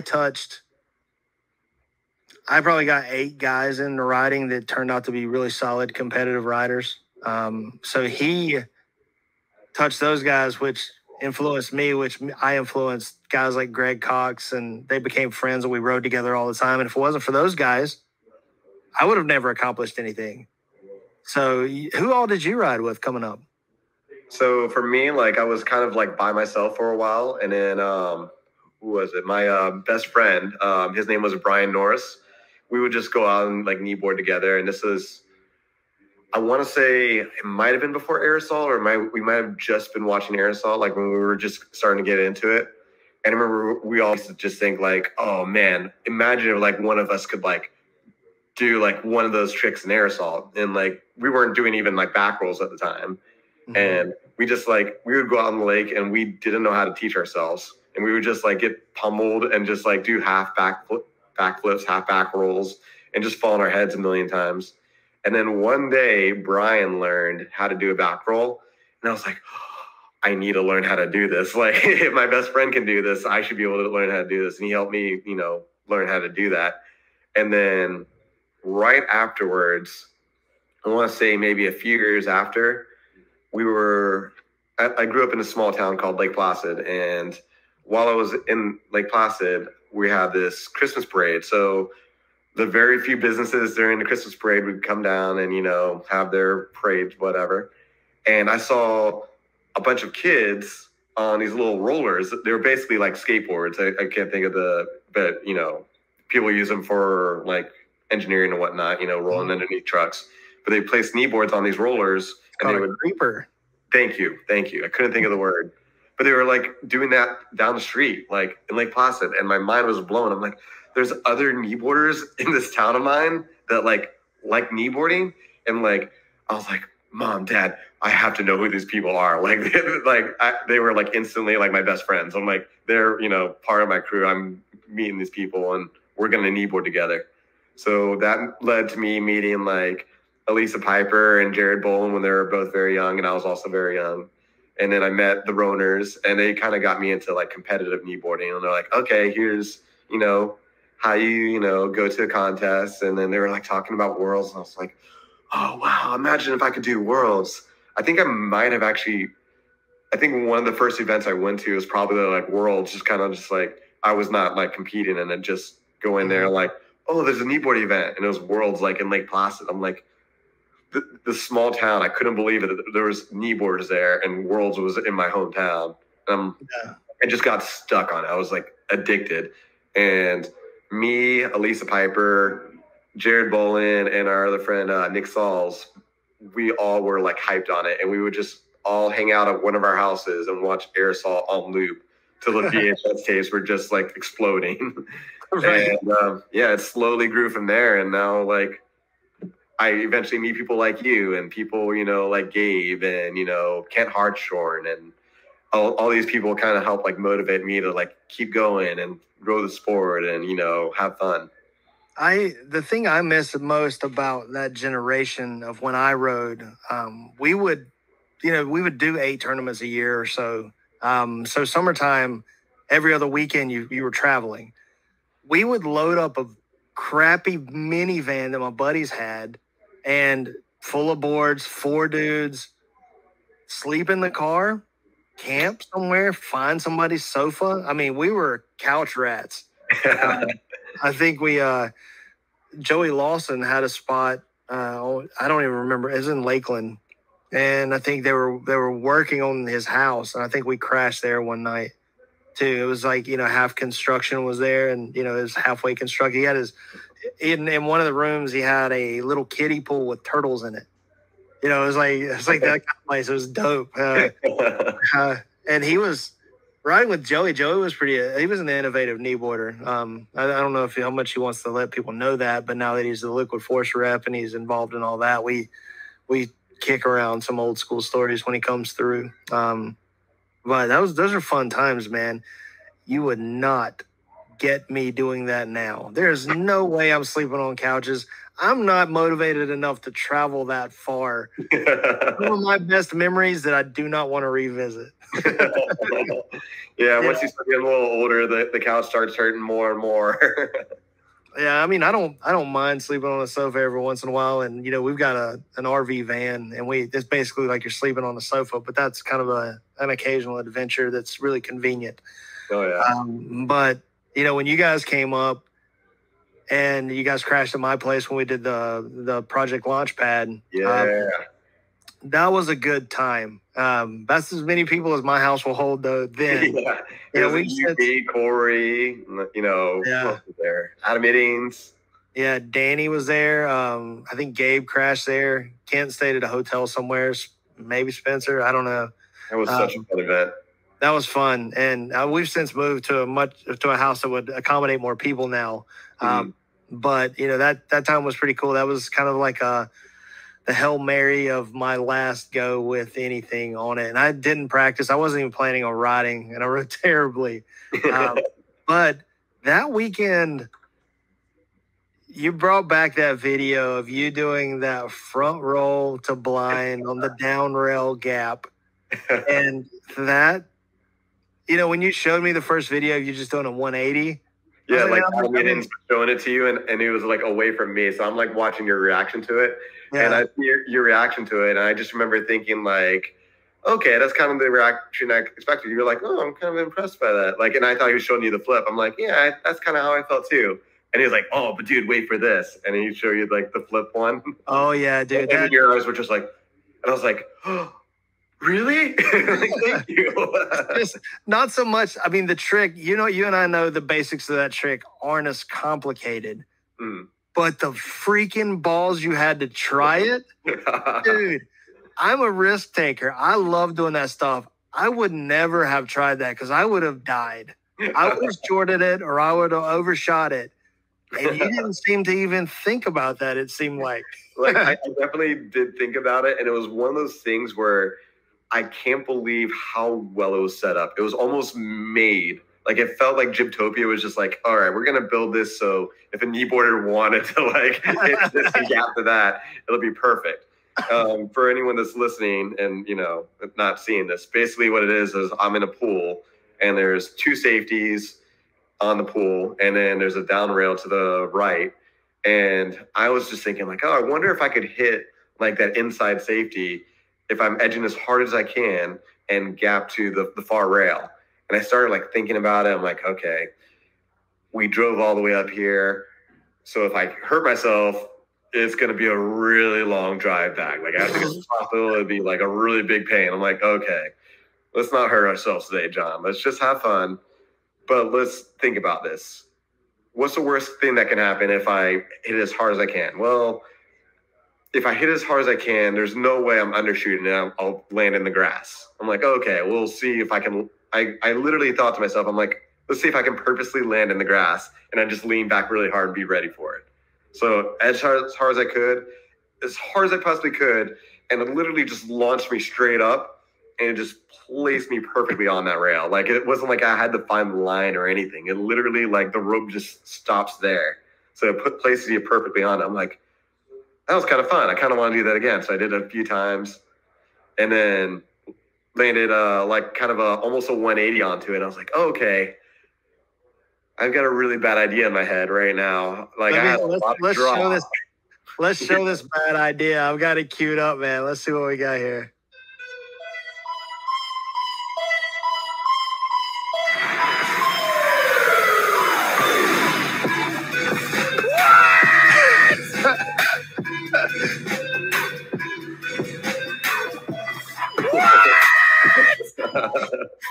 Dude, that's amazing. Thank you, brother. That was Adam Iddings' reaction that was just amazing too, wasn't it? Yeah, it really was. And if you're listening to this, shout out to you, homie. Thank you for like filming with your phone, like, and thank you for driving me up there as well. It was such a fun time hanging out with you. But I literally like thought, okay, this is a bad idea, but I'm gonna try it. So went and sent it, and I literally like I've done a lot of tricks on the kneeboard in the past previous to this, and like I've been pummeled a million times generally on every single one of them. There's very few tricks that like I kind of learned fast, and I literally just expected it. I was like, I'm probably gonna hurt myself on this, and then I literally got a first try, and I was like, this is the greatest day ever. Oh man, I can't believe I did it. And then like I was like, who was it? Randy Gibbs' son, Colton Gibbs, was like, oh, you gonna do it again? I'm like, yeah. And then I got up there and I was like, probably shouldn't. It's probably a bad idea. I was like, we're not gonna do it again. So, and then I got a ton of calls. I got a ton of Facebook messages because we posted it that night or the next day. And shout out to all the people that gave me love for it. Much appreciated. Dude, that was the most. I sent that to all the old school guys that were, and I'm like, dude, look at this crazy SOB. Holy crap. This is the most insane thing anybody's done. And everybody was on the same page of being like, this guy, that's ballsy, you know. And you're talking about the guys who went out and were doing the double back rolls, trying them. And, you know, one thing, I don't know if you know about this, but in air assault behind the wake setter, the sunsetter, we had to run 27 miles an hour. Oh, so fast. Yes. You had to. You had to because there were 3 concrete troughs, 600 pounds of buckshot in the nose, to what I remember. You could not see the Malibu logos on the side. And it took a minute and a half to plane off. So you had to get up. You had to wait. Everybody had to go to the front in order to get it to plane off and then come back. And in my mind, that is still the largest wake I've ever ridden. That's insane. But I've seen the video. I've gone back, and now you can go 21 miles an hour, keep consistent speed, and have just as large of a wake. So, yeah. But 27 miles an hour, bro, is humming, son. I can't even imagine. I thought I was like cooking when I was going like, oh, I was very like into Randall Harris when he was in his heyday, like dropping like transgressions. And I was like, big fan of the idea of doing like methods and back ones. I'm like, okay, I want to kind of ride a kneeboard. At that time, I was like, I want to ride a kneeboard like Randall Harris. Mm-hmm. So like we were all riding it anywhere from like 18 to 20 miles an hour. So I was like, okay, let's bump it up a little bit, bump it up. And I got to like 24, and I think I might have rode maybe 25 at one point, but I was like, okay, this is as fast as I want to. Like when you're going that fast, yes, you're hauling. I can't even imagine, because every mile up feels way faster. At least it does for me. I'm like, I can't even imagine what 25 to 26 feels and from what 26 to 27 feels like. That the falls on that had to have hurt so bad. So bad. I think it's in the outtakes.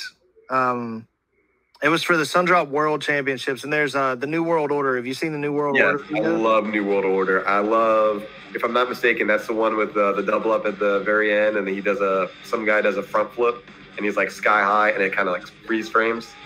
Yeah, and then it cuts to me cutting out towards, and I throw like the shaka, and then it blacks out. Yeah. That was the promo video for us to try to get on the X Games. But the outtakes on that, I went to do a back roll and could not slow it down. I did a 1.5, landed on my side. There's footage of me puking off the back of the boat, and everybody else has run to the front of the boat because it was just grossing everybody out, because it was one of those just vomiting smashes. And that was the one where Dave Jennings just split his board right down the middle. He did that big. I remember that. It was insane. I've never seen a board break like that till I watched that video. I've never seen one since or after ever break like vertically down that way.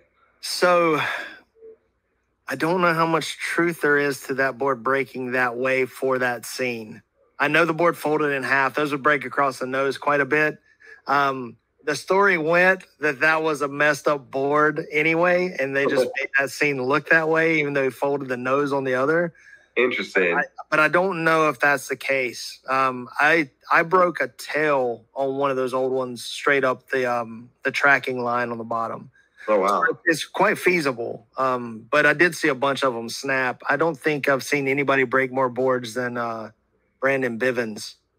Yeah. You saw him ride. You saw him. That's right. I remember him. He used to do the 720 fronts, right? Yeah, to his starting. Because he's like, well, man, I got like 6 tricks, and this is one of them. And I got to get all of them in. And I cannot do this in the middle of the run. Yeah. So he did that one, and he had a huge layout. I threw a competition on Lake Wiley, and he did this huge double-up layout. When he landed, his board just folded underneath him. The 2 pieces. You know, I saw that dude fold so many jokers, it was insane. Did he fold the nose or like right underneath them? The nose. So it was the nose, yeah, very common. Very hard fall too.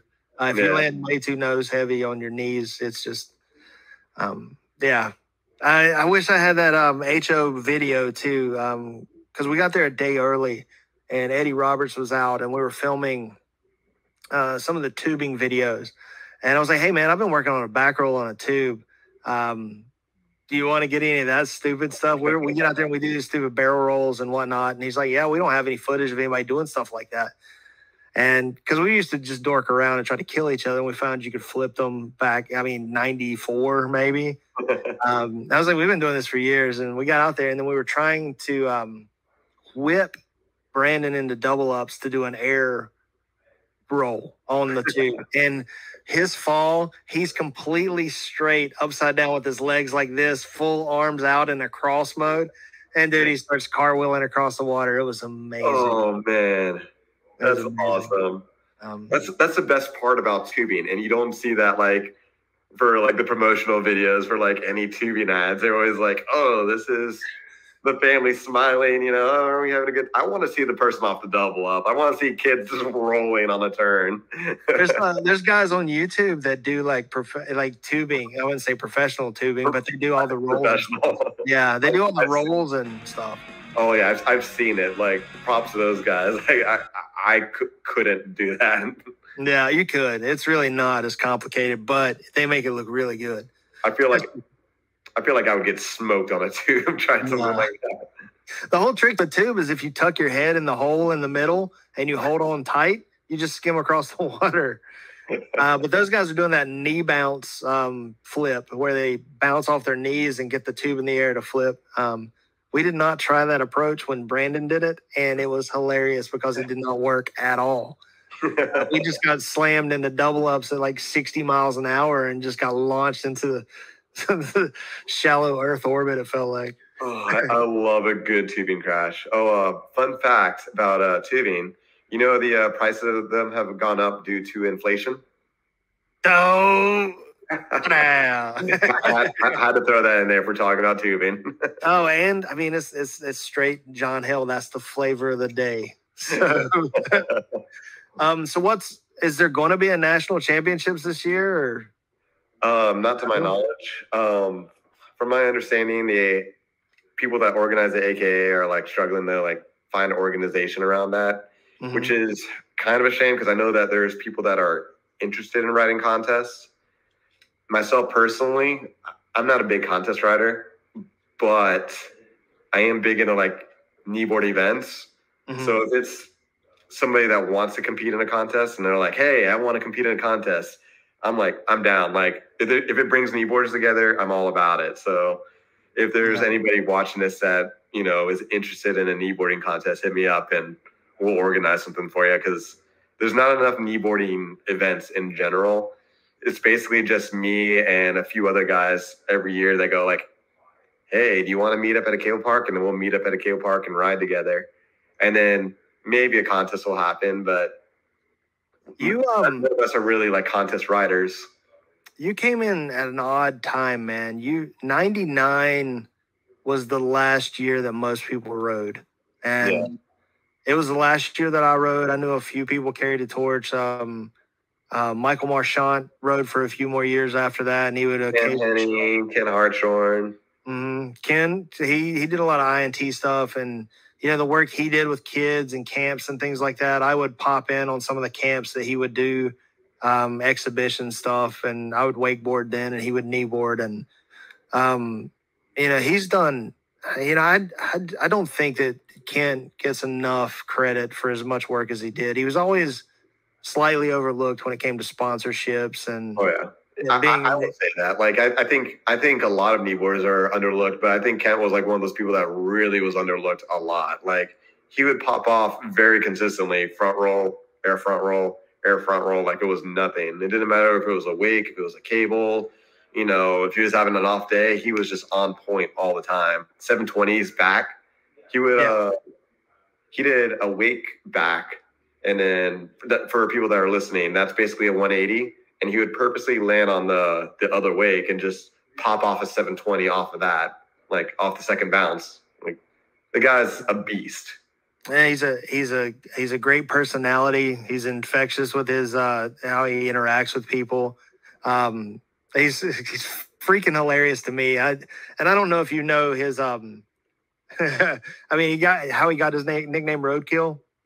If I remember right, because I remember I asked him because he invented the trick, the roadkill, and I knew his nickname was the roadkill. I was like, where did all this come from? And if I remember right, correct me if I'm wrong, wasn't he like driving down the road, maybe with some friends or something like that, and had like his board on top of the car and it like fell off and then the car ran over it or something like that?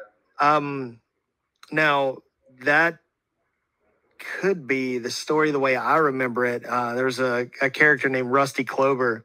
And if I'm not mistaken, he ran over Kent's board at the Florida State Championships at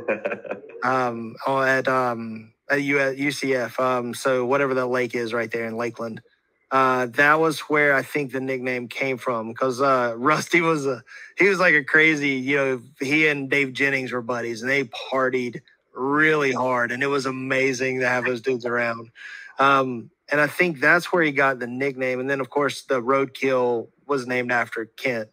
But it's such a great nickname, And I think it's a perfect nickname. Like, it's really the only nickname I think. Like, yes, there's other kneeboarders with nicknames that are like, oh, yeah, that's this person, that's their nickname. I think Roadkill is like the one that stands out, like, undeniably as the best nickname in kneeboarding. Like, I go like, oh, Kent Hartshorn, that's Roadkill. Like, I wouldn't necessarily mention someone else's nickname, other than Kent. Right. He's, and he and I, because he was in South Carolina, so he was part of Team Carolina, and Team Carolina was pretty big in the late 90s. I think pretty much Team Carolina took over all of kneeboarding, even down to the organization and tournaments and whatnot. And Florida kind of dropped off because they were bigger in the early 90s, late 80s. Ted might actually, since you're at Ted, you might need to ask Ted about it, because Ted may know more about that than anybody else, because I believe the board that he had ran over was a custom-made board that Ted had made.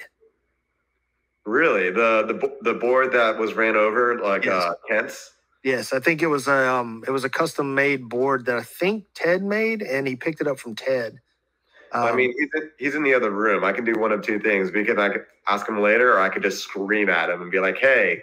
I don't know if it would lend any more to the story right now, but I'm pretty sure that he had built that board. Because, I mean, Ted's like a master shaper. He's ridiculously talented at everything he does, and he's great. The best of the best. I mean, to see that guy get out, even surfing, he gets out and shreds. He shreds on a kneeboard like he never stopped. I like how he's like, oh, yeah, I'm going to take it easy. And he'll just, like, pop off 7 backs both ways and, like, roll the blinds both ways. Yeah. The first time I had ever met Ted was a kneeboard. What was it? We were doing a fundraiser for internationals. And I think it might have been the first internationals that I was going to. And I was, like, hyped on it. I'm like, oh, cool, And everyone was like talking like about Ted Bevilacqua. I'm like, I at this point I had only watched Air Assault, so I was very unaware. I'm like, who's this guy? And then like we both, me, him, and my friend that I mentioned earlier, Nick Sauls, we rode this fundraiser, which is just we go around Lake Redwater, which is a really small lake, and every time like we would get sponsors, so people would sponsor us per lap, and they would go, all the money would go towards internationals. So basically, it was just an endurance run. boat was driving really slow, so it wasn't too easy. So we're all out there, we're all hanging out. And I want to say I went 88 laps. I think Nick Sauls went like 90. And then Ted Bevilacqua was like the man, just beat Ted's everybody. running laps right now. He's a lap Like, 14 billion. yeah, like I want to say like his was like close to 100. I think he had like 95 or 96 or something like that.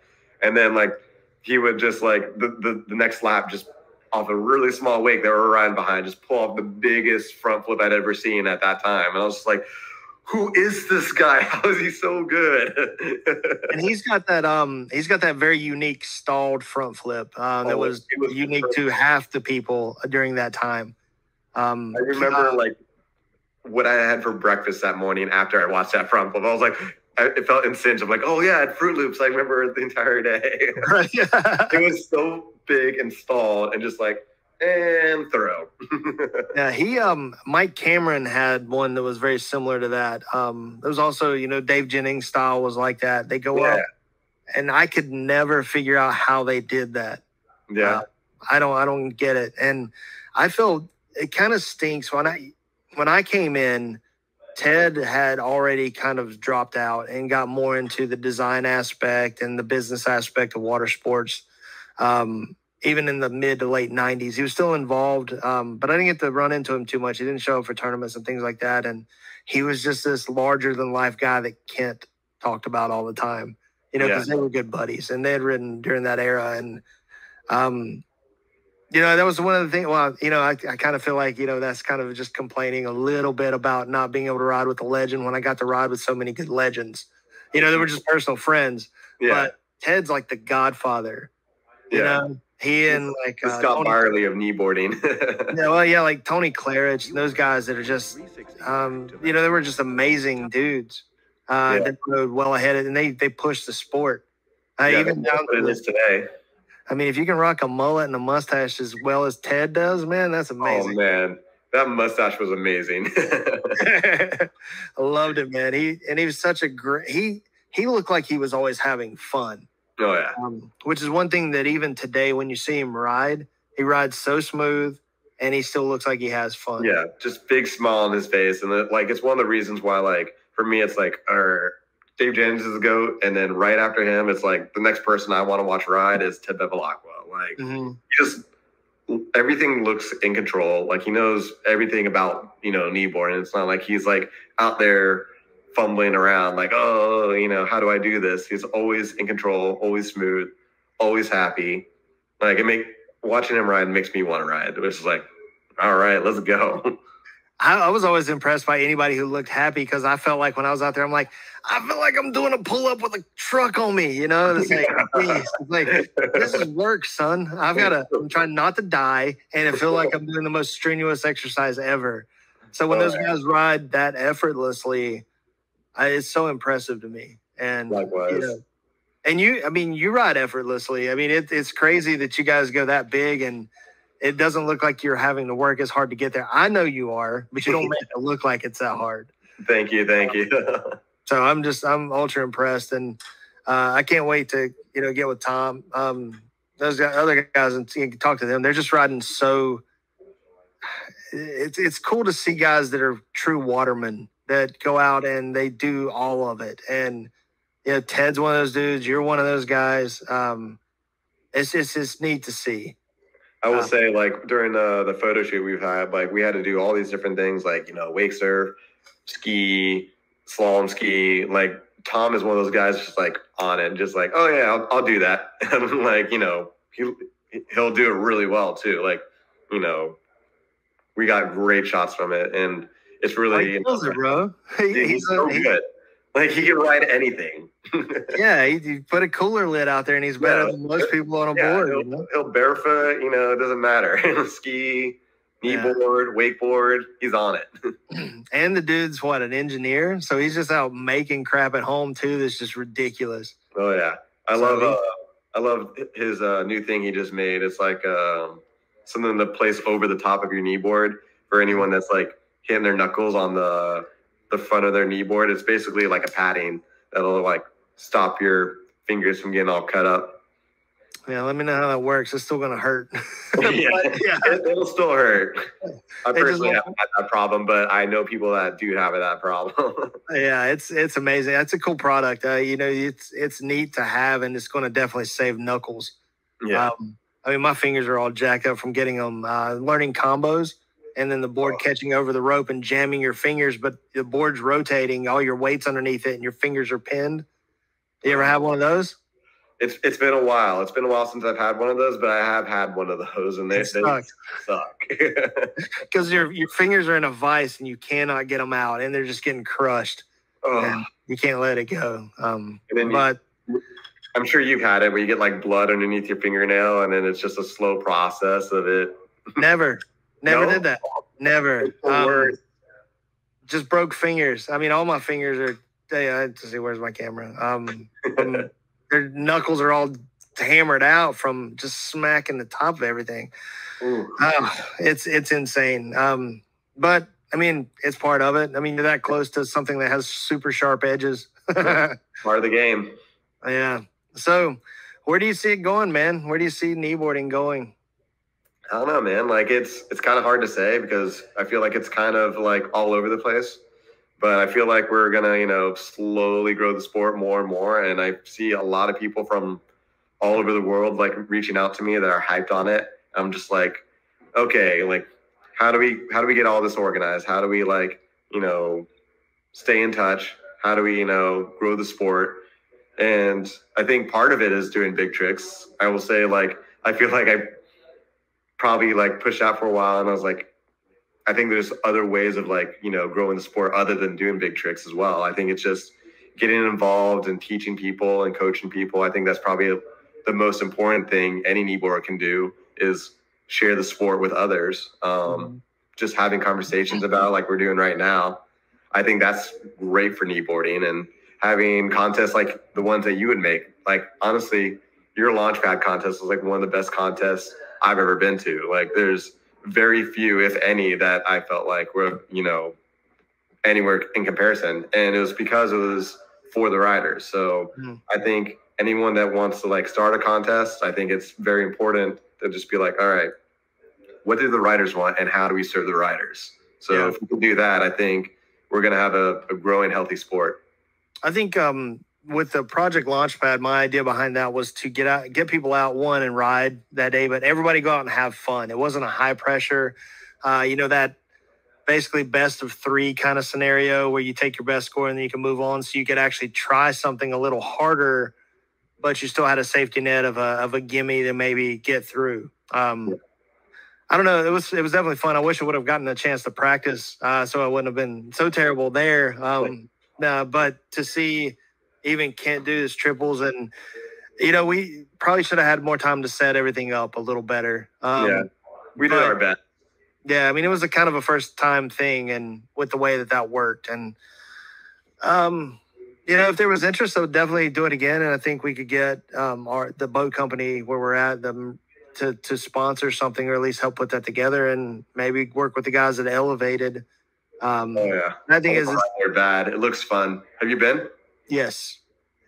Messes with me because it's a clockwise.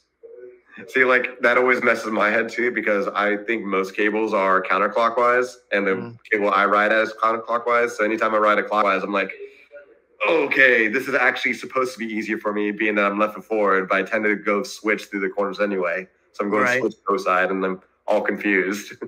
Bro, I think for me, this got to be really cranked up, and most of the time they have it turned down for smaller kids. Yeah.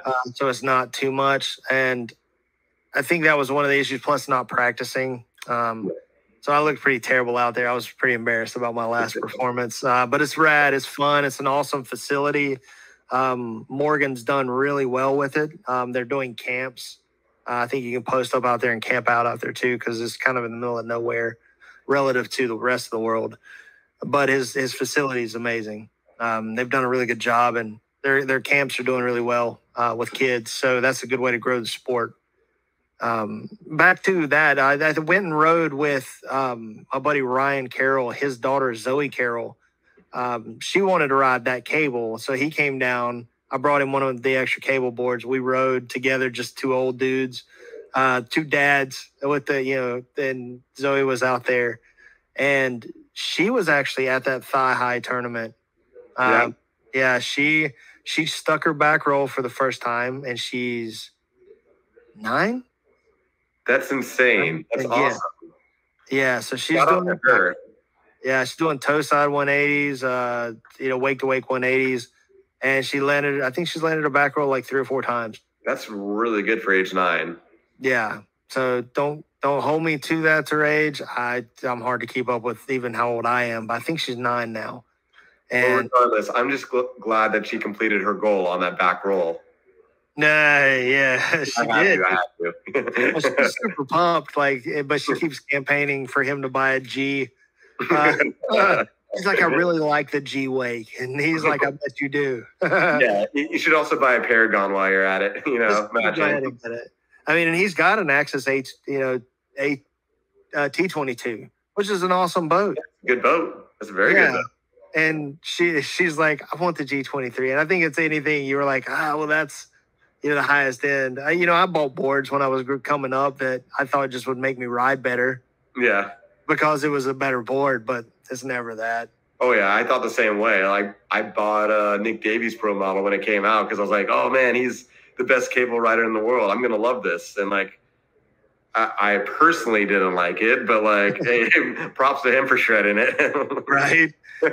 You get on some boards, I think, the Harley Clifford boards are really difficult for a lot of people to ride because of the abrupt kick to it. But I was hanging out with Shane Bonifay at an event we had with Liquid Force, and I was giving him a hard time. I'm like, dude, why do you make your boards so damn hard to ride?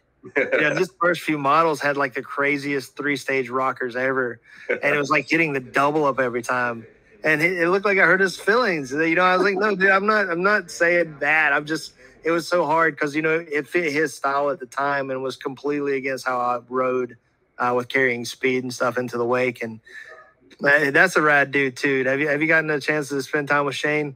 Oh, I love Shane. I've hung out with him on the cable, and he's just he's very chill and just loves wakeboarding. He's all about it. So I'm like, I've seen him do toe side double roll to reverse off the right XL back in the day. I remember seeing him try to do double Pete Rose before one of the Peacock brothers pulled that off. I'm just like, he was getting smoked, but it was amazing. When he landed the Tootsie Roll, that was amazing because that trick was such a groundbreaking trick because it was an unnatural rotation in a flip. And I think that was a turning point for wakeboarding to really explore non-traditional rotations and flips, non-natural rotations. Yeah, I think for me, when I was a kid, one of the first riders I saw riding rails, I want to say he was probably the first rail rider I saw. I just remember seeing a picture of him on Wake World or wakeboarder.com. Mm-hmm. It was one of those 2 websites, and there was an article, and you just saw him on a rail, just fully nose pressed, super high. I'm like, what is this? I didn't even know that was possible on a wakeboard, and it just amped me up. It motivated me to want to ride rails. So props to Shane for getting me stoked on a rigid board, nose pressing a rigid. Exactly. I never really appreciate it as a kid because I had no idea. It was such a rigid board that it wouldn't naturally press like that, and he was just so athletic. You just get it up down. And it was insane to see that. Because I tried it about 1 million times after he did it, and all I did is just jump on it, and I'm leaning. Oh yeah. The only thing I could ever nose press was a peak, the first peak. Because it was way too flexible. If you leaned any way, it was going to press. It made you look super dope, even though it was just super easy at that time. Some boards are like that. It's just you just lean a little bit that way and you're fully nose pressed. Yeah, you're like, oh yeah, I'm kind of a good rider. Yeah, I do this occasionally. But that's it's amazing to see the technology and boards and whatnot and how they've come. And are you guys shooting for catalog for next year? Yes, sir. Doing we did kneeboards, we did skis, and what else did we do? We did kneeboards and skis, and I think we got a couple wakeboard shots as well. Nice. That's cool, man. Do they have new graphics this year? Or are they running a second year of the same graphics? So I'm not sure if I'm allowed to say. We might just edit this out if you can. But I think the Sozo is going to be the same graphic, and the Enforcer kneeboard is going to be a different graphic. Well, a lot of the companies are going with one graphic for 2 years on models that they don't sell a tremendous amount of relative to the rest of the line. So you're seeing that as a trend. So if it is, I don't think you're gonna get docked too heavily if that's the case. But I mean, because that graphic's pretty badass anyway. Yeah, thank you. Not that I worked on it, but I was like, did you design it? That's pretty badass. Yeah, it was me. It was me. That's all me. I'll take credit for it. Right. That's awesome. Have they come? Is there new technology in anything that's coming out, or have you seen any talks of anything? I've heard a lot of talks on stuff and stuff I won't dive into, but I've heard talks about, various stuff that might be happening. Yeah, that's cool. We'll keep an eye on it. I'm sure we'll see you on it because especially if it's cable oriented, you're kind of the man at that. By far, arguably the best cable kneeboarder of all time. Thank you so much. Minus maybe Jared.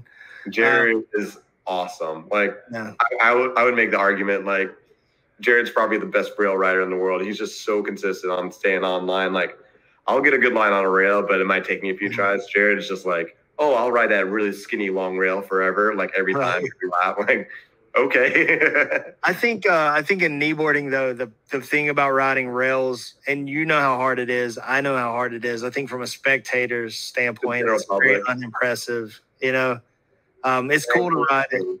What's that? I fully agree. I actually, one of the last photo shoots I went to, I was like, all right, I know what gets people hyped up, and that's kicker hits on the kneeboard. So I'll do kicker hits.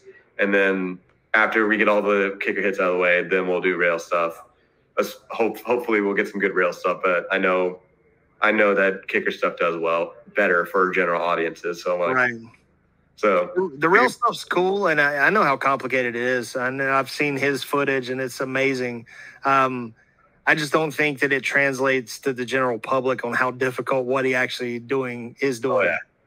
I'll be the first to say it. Like, I'm a huge fan of rail riding, but I'll be perfectly honest. Like, not every rail trick looks really like impressive on a kneeboard. Like, it's very hard to do a rail trick on a kneeboard and make it look impressive. So, like, I fully agree with what you're saying right there.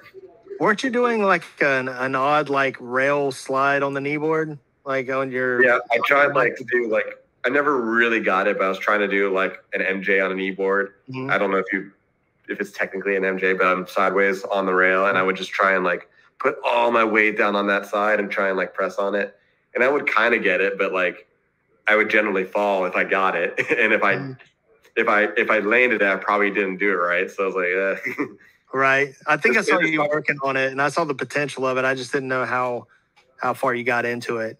Yeah, I kind of want to revisit it, but it's one of those things where it's like it's really difficult. And I probably, it's one of those things I'll probably never be happy with it. I'll probably be like, oh, I could have done it better, whatever.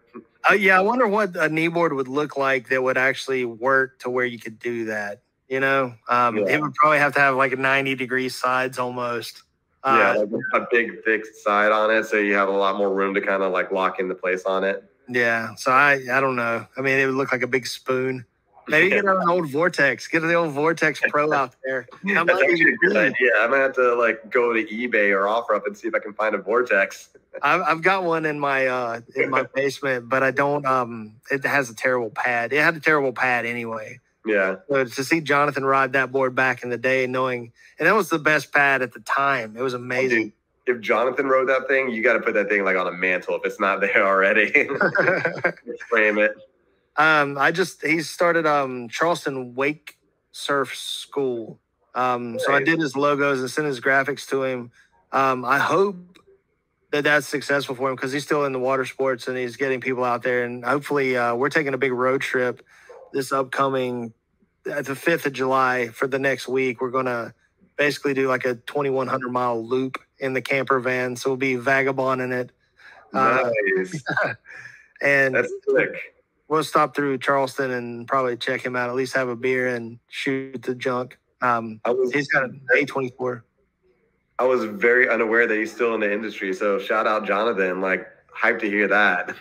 Yeah, he took a job down there. I think he said he has something to do with concrete and construction, and he just started the Charleston Wake Surf School, and it's like basically like a charter thing to go out and surf. So hopefully that's going to be successful for him. And I know that he'd worked out a deal with Axis. He's got an Axis A24. It looks super dope. I don't know. We'll wait and see, but hopefully I'll get down and get the ride with it. I hope it does well. Yeah, it's a good way to, and that's a beautiful town too, to get down there. And hopefully we'll have time to stop in and see him when we're going through, and see how that works out, and just catch back up. So, and I'm trying to catch up with David too. That guy's flying all over the place. I don't know if you catch him on Instagram or Facebook, but that dude is he flies and he's just everywhere. Like every day he pops up a couple thousand miles from the day before. Just traveling the world, living life. Yeah, it's pretty awesome. It seems like he's doing pretty well. He had a mess of kids, but they're all doing well too, it seems. That's so awesome. Everybody's still doing good. Everything seems to be falling in place, and everybody has their hardships and whatnot, I guess. But it seems that everybody's just embracing life and having a little bit of fun right now. That's what I like to hear, man. You know, people out there just enjoying what they're doing, loving it. Yeah, man. It's I'm following you online. Tell people how to follow you, man.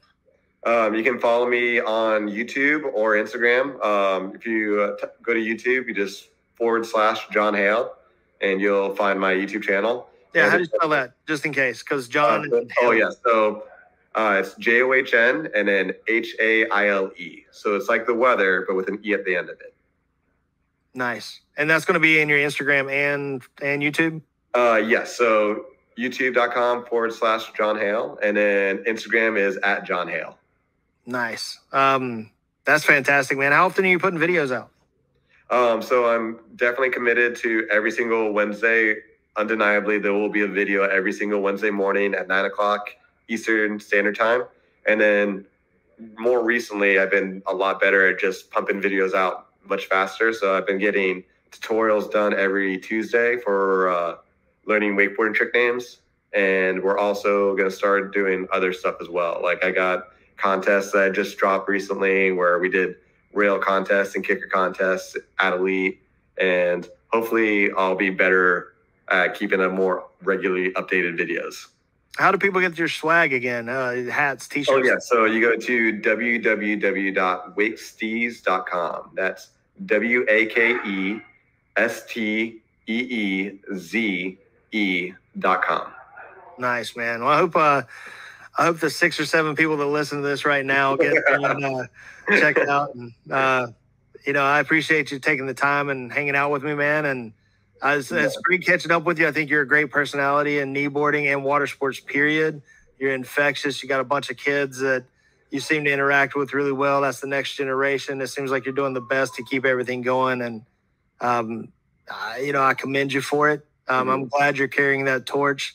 My back and ankles do not allow that. And I know a lot of the older guys they can't anymore. And it's good to see that your generation is doing so and you guys are still hyped about the sport. Yeah. And thank you for having me on your podcast. And I just want to give a quick shout out to my sponsors. Thank you to O'Brien Watersports, and thank you to Evil Coffee for sponsoring me and supporting me. And also thank you to everyone that's gotten you involved in the water sports. Thank you to everyone that's gotten myself involved with water sports and all the cool people I met through water sports. Like, thank you to everyone that's come before us, and thank you to everyone that's a part of it now. Like, huge shout out to everyone. I love all of you. And thanks again. Yeah, brother. I'm going to pull you up here, and we're going to let you do us on the outro here. One of the big hues or whatever it is that you do, and just all right. Transition right here. All right. You ready? Yes, sir. All right. And thank you guys for watching this podcast. We will catch you guys in the next time. Make sure you like this video. Make sure you subscribe to it, and we will see you next time. Peace out.